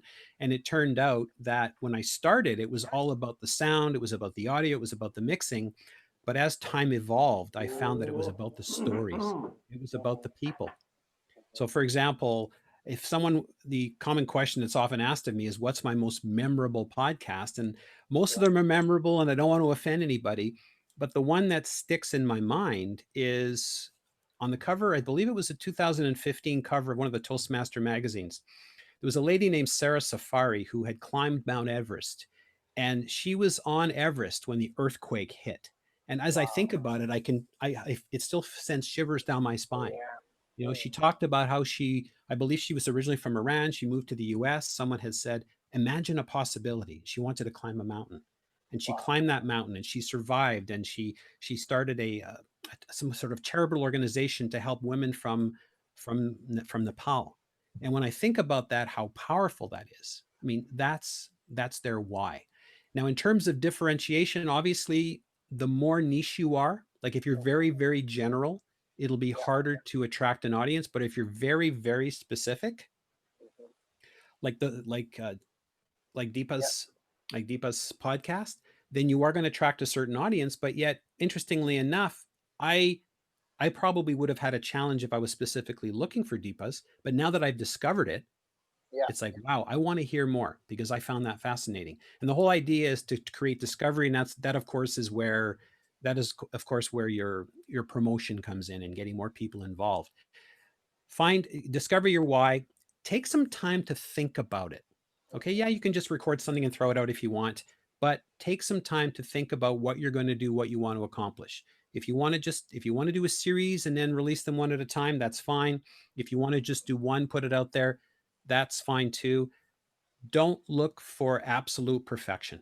Don't look for perfection. And just to quote Nike, and it's funny because I have a couple of notes here, just do it. Just go out there. Go out there and try it.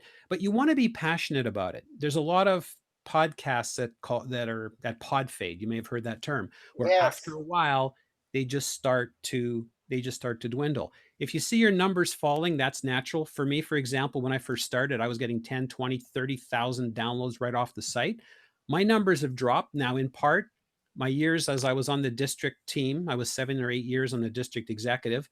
I had to decide, do I do a podcast or do I work with my district? So I didn't do as many, but there are so many new ones out there. I even find that some of my favorite podcasts that I listen to all the time, I'm finding I'm discovering new ones. So the time is very, very limited. So that would be my recommendation: is find your vision, take some time to think, don't worry about the perfection, and just like Nike, go ahead and do it.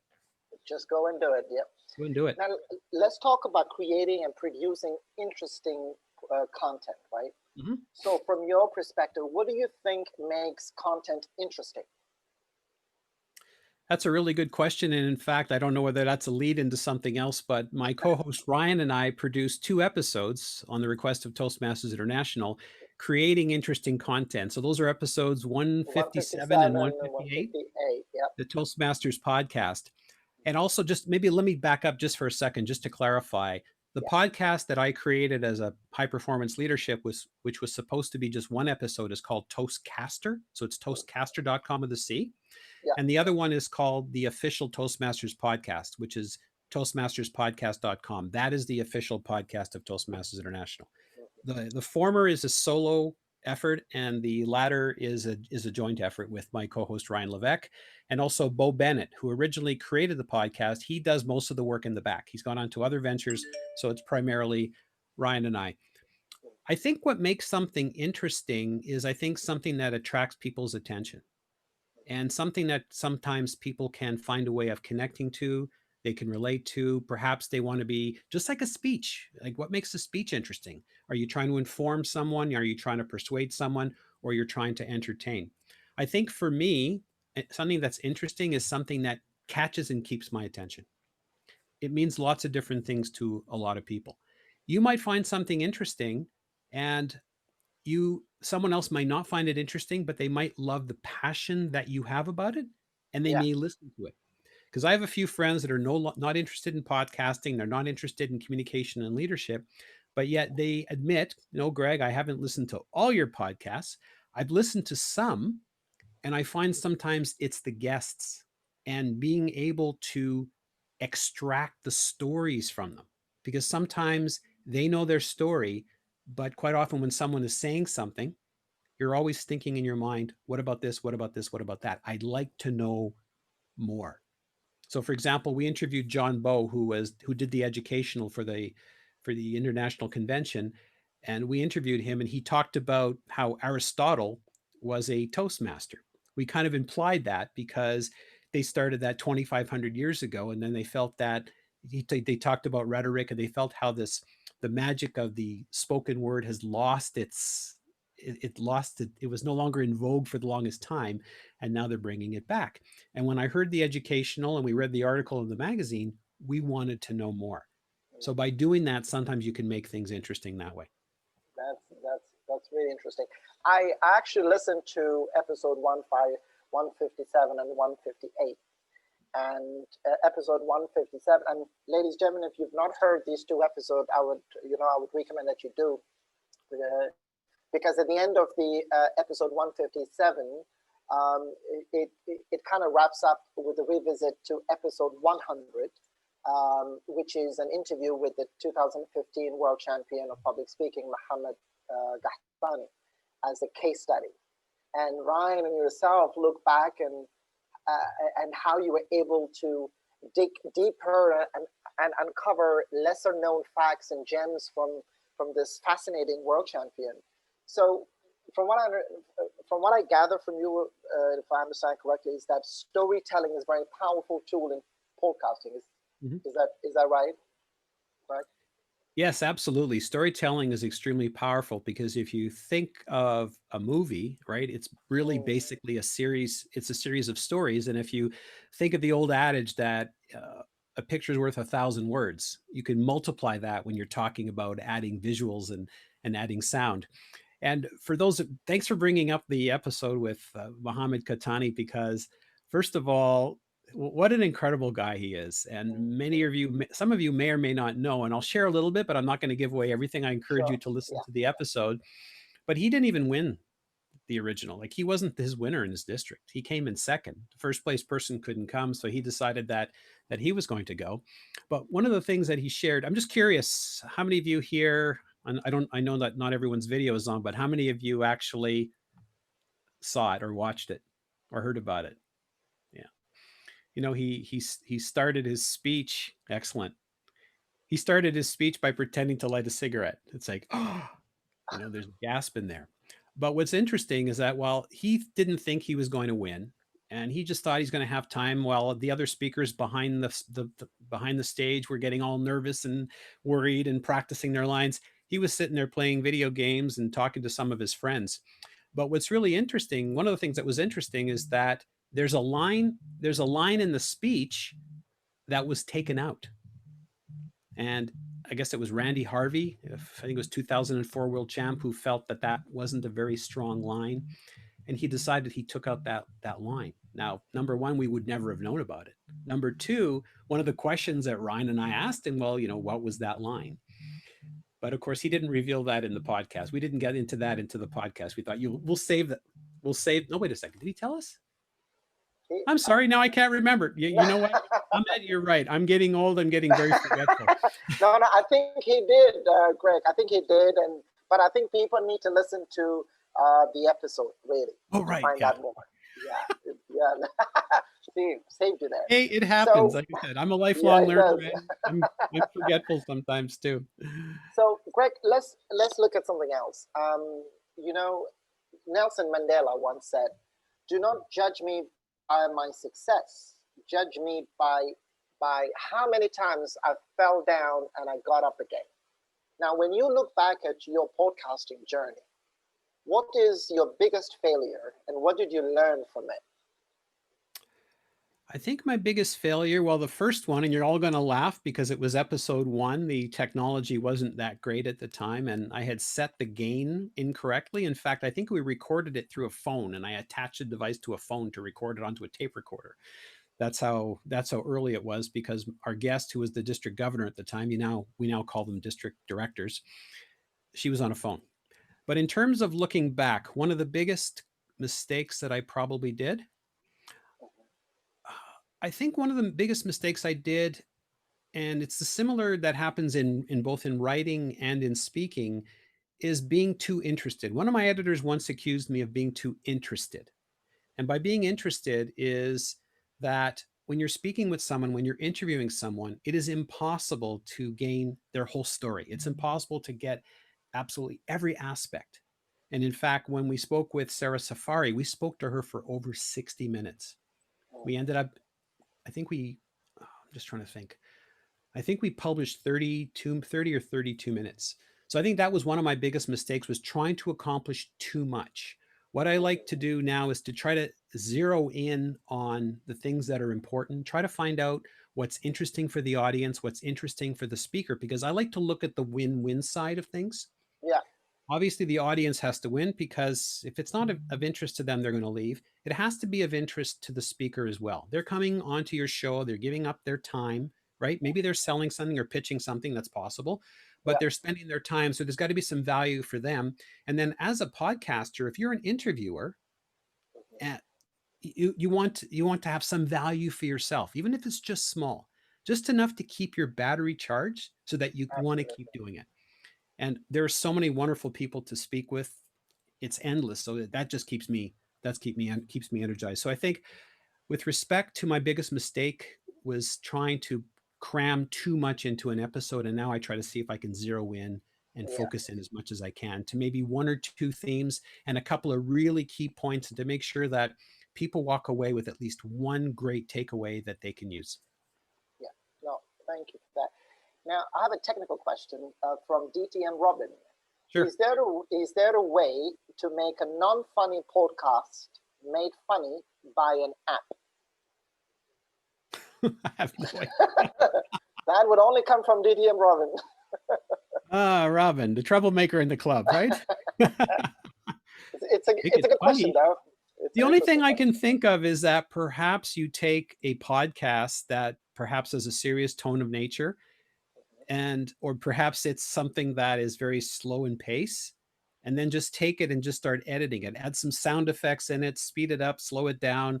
And I'm hoping you're going to do that to yours as opposed to someone else's podcast. That's the only thing that I can think of off the top of my head. Or what you could do is grab a clip and then add your own commentary or add your own narrative. So for example, Mohammed Khatani gets on there, pretends to light a cigarette, and then you go, I wonder what brand that was. Or I wonder, did he actually? Just add a little. That's a great question. That's a great question. Yeah. It is a great question. Thank you for that. I think our time is up, but I have one more question. Sure. Now, what advice would you give someone wanting to start a podcast or a podcast channel? What would you say to them? I think, first of all, probably much to what I mentioned earlier in terms of determining, what your purpose is, what your why is, what you want to accomplish. But if you're thinking of starting a podcast, chances are that there is something out there that's probably very similar, or there's something that might touch on something. And what I would recommend there is just go and listen and see what you like, because at the end of the day, doesn't matter how technical it is, doesn't matter what kind of a story, you want to make sure that you're going to have fun doing it. Because if it's not going to be fun, it's not going to last. I've come across many podcasts where someone's done a series because someone's asked them to do it, or perhaps they have a certain number of things that they wanted to talk about or accomplish. And then when it's done, it's done. It's not much fun. But what you can also do is try to find a twist on things. So for example, if you remember, I think it was in the episode 158, where the Creating Interesting podcast, we were joking around talking about fishing, right? Ryan and I were talking about fishing, and it's kind of funny because a few people said that whole segment on the fishing was kind of boring. And the funny thing is about it is that what we were trying to accomplish is that if you want to talk about fishing, maybe try to focus in on a certain type of fishing. And then being a gadget guy, Ryan started talking about drone fishing he had heard about. And I thought, okay, well, that's kind of an interesting aspect where you can attract someone that has drones. So there's the technical person who may not be interested in fishing, because I don't have the patience to sit there and fish. Not to mention the fact that we're not on the ocean here.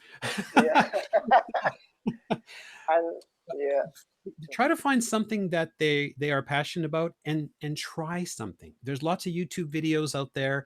There's lots of podcasts that are out there that are how-tos and things that you can learn. In fact, right now I'm working on an article for Toastmasters International on podcasting. Sadly, it's not going to be until the January 2021 issue, so you don't have to wait till then. But I would just do some research. talk to friends and even say, hey, I'm thinking of starting a podcast just for fun. What do you think I would be good at, or what do you think I want to talk about? Ashish loves the trivia. I'd love to hear more. I'd love to hear more stories from different parts of the world. I would love to learn new things that I didn't know. And the fellow you talked about earlier about the Nike, I had no idea. I had no idea about that one. So I have to check out that podcast as well. The other thing I want to do is share. As if you find something that's great, don't just say to someone, got to check out this podcast. Check out this podcast, but why? Okay, Why? this is True. why I learned something. This is how it impacted me. This is why I think it's really worth listening to. Here's something that's just technically fantastic. That's my thoughts. Those are my thoughts. And thank you, Greg. And finally, this is the $1 million question. Okay, we're going to conclude it with this. And how can we improve our club? Because we specialize in podcasting, right?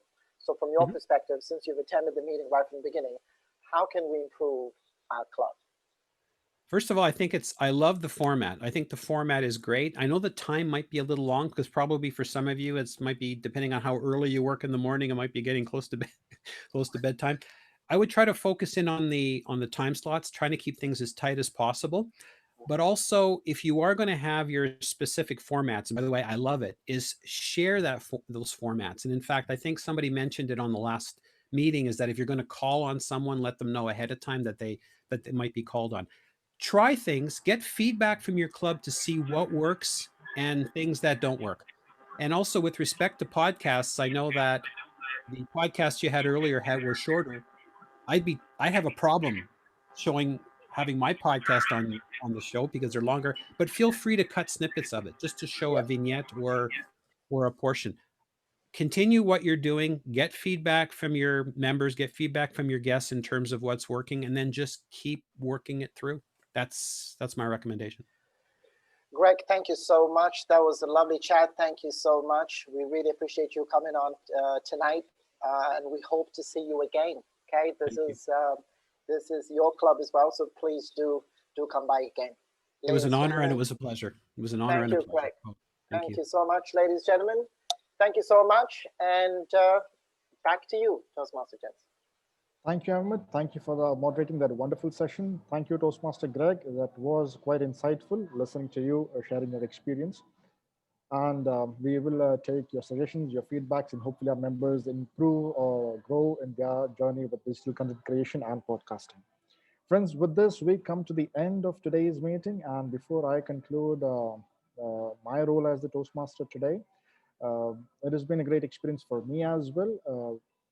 Ever since I joined this club, I also took that first step in creating my first podcast, as has many of my fellow members. Hopefully, we continue this journey of ours in becoming better at digital content creation. And now, as I introduce, or as I give back the host, as I introduce the president of our meeting for the closing address, I want to tell you the quiz answer he also got. And this time I'm not surprised. Because the answer is different, and it is very much what I would have expected from Samir GP and the podcast he's supposed to listen to based on his personality, maybe, or based on the questions. The answer is call her daddy once again, maybe similar to what Toastmaster Deepa had received. If you do not know about Samir GP, he is an entrepreneur. He is one of the he's got his own talk show. He's got a few talk shows, not just one. He happens to be one of those people that asks you thought-provoking questions, and he does it at a much larger scale. There are many people that have been touched and inspired, and whose lives have improved in a great way by being part of his show, by just attending to him. He's a great person, a great conversationalist, and he's I would perhaps put it, mastered the art of asking the right questions, maybe. Or maybe I'm just exaggerating. I do not know. Samir GP, the screen is yours. Thank you very much. This is what you say when life comes full circle. You introduce someone and they introduce you back. You start the meeting and you have to end the meeting as well. Life is a journey. Well, Jensen just said that I asked thought-provoking questions. I have a question for all of you, a very thoughtful one. Did you guys enjoy the meeting?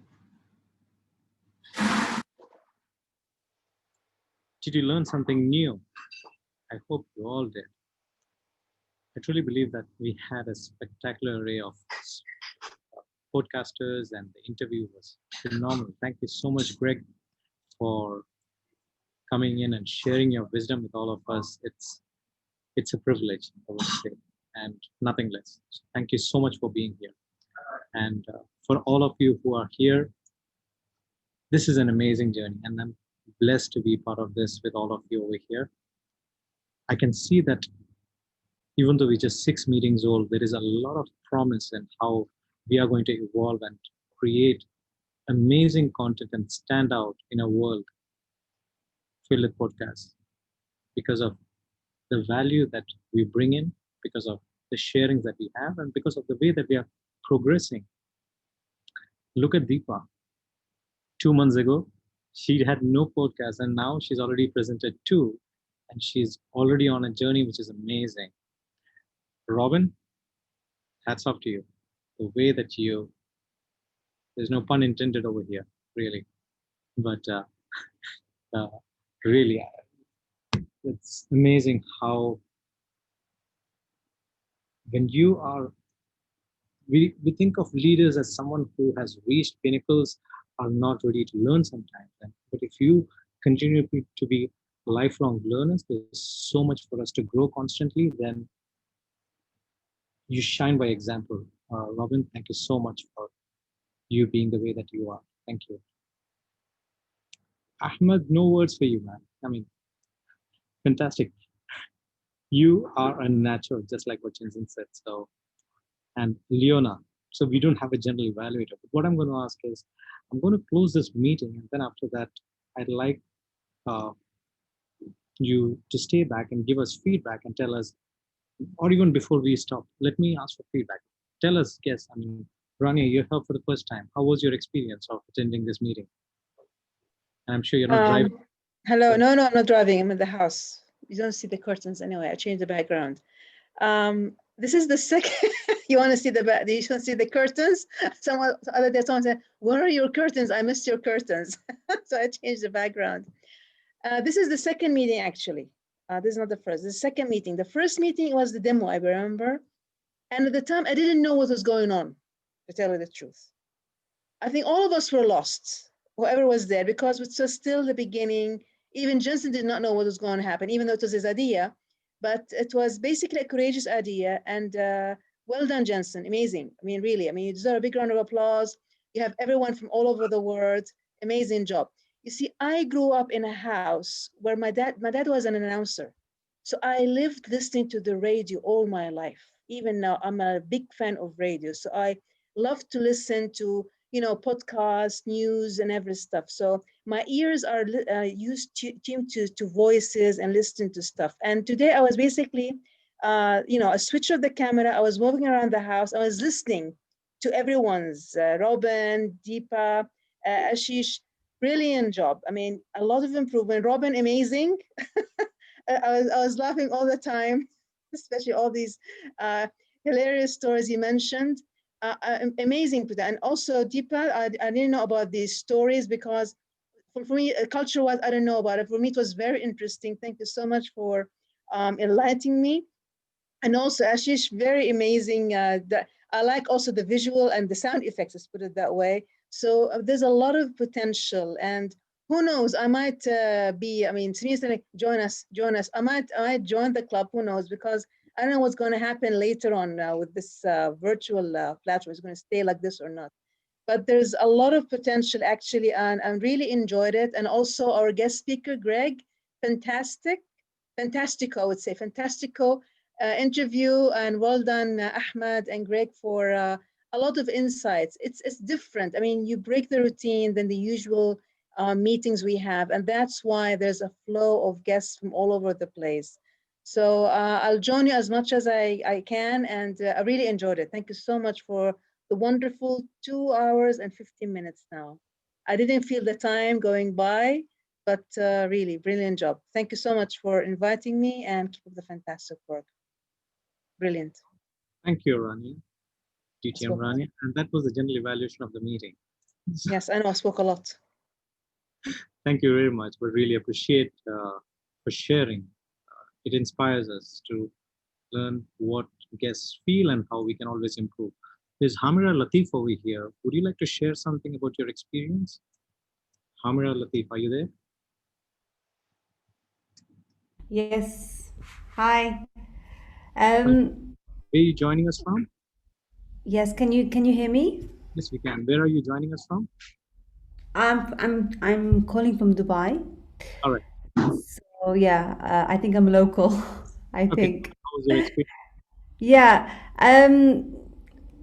It's all very new for me. So everything that was shared today was very interesting, and I liked the variation in the program. So just from listening to some podcasts that were being evaluated, to then an experience podcast, and then to someone coming in and really generously sharing the whole idea and the concept of podcasting. So there was lots of information to take in. So yeah, it was a very informative evening, that's for sure. Thank you very much, Hamira. Appreciate it. We have one more, I'll take one more feedback. Jean-Philippe Schrins. Are you there, sir? Hello, everyone. Yes, I'm here. Yes. Would love to have your feedback. All right. Well, my pleasure. My background isn't particularly interesting, but at least you'll see my face and my beautiful lamp. This is very interesting. The fact that I joined is due to the fact that I've been toying with the idea of having my own podcast for years now, tiptoeing ever closer, more closely, but never actually making it. So hopefully by mingling with people who've actually made it, that would increase the chance that actually take that step. And I found discussions enlightening as well as entertaining. And I will have signed up using the form that was sent around. And I look forward to participating hopefully to more meetings. So thanks for welcoming me. Wonderful. Thank you so much. That brings us to the end of this session today, actually, and we have a guest form that you can fill up. It's there in the chat box. I request all the guests to please fill it up, and you can always reach out to us, and the opportunity to join this club is open to all of us who are here, and to your friends who you might know who is interested in starting a podcast or getting feedback on a vlog or something that they would like to get into, who's creating digital content. So we hear a supportive club, and we look forward to having a global presence from people all over the world. With that, I would also like to add that we are an advanced club, so which means you have to be presently a part of another Toastmaster club, and therefore you would be learning and doing all the Pathways projects and everything, perhaps in the other clubs, but for sure you're looking to create digital content over here. With that, as the power vested in me as the president of the club, I would love to, I wouldn't love to, but I have to declare this meeting closed. Thank you so much for being here, for your wonderful participation, and look forward to our next meeting. Thank you.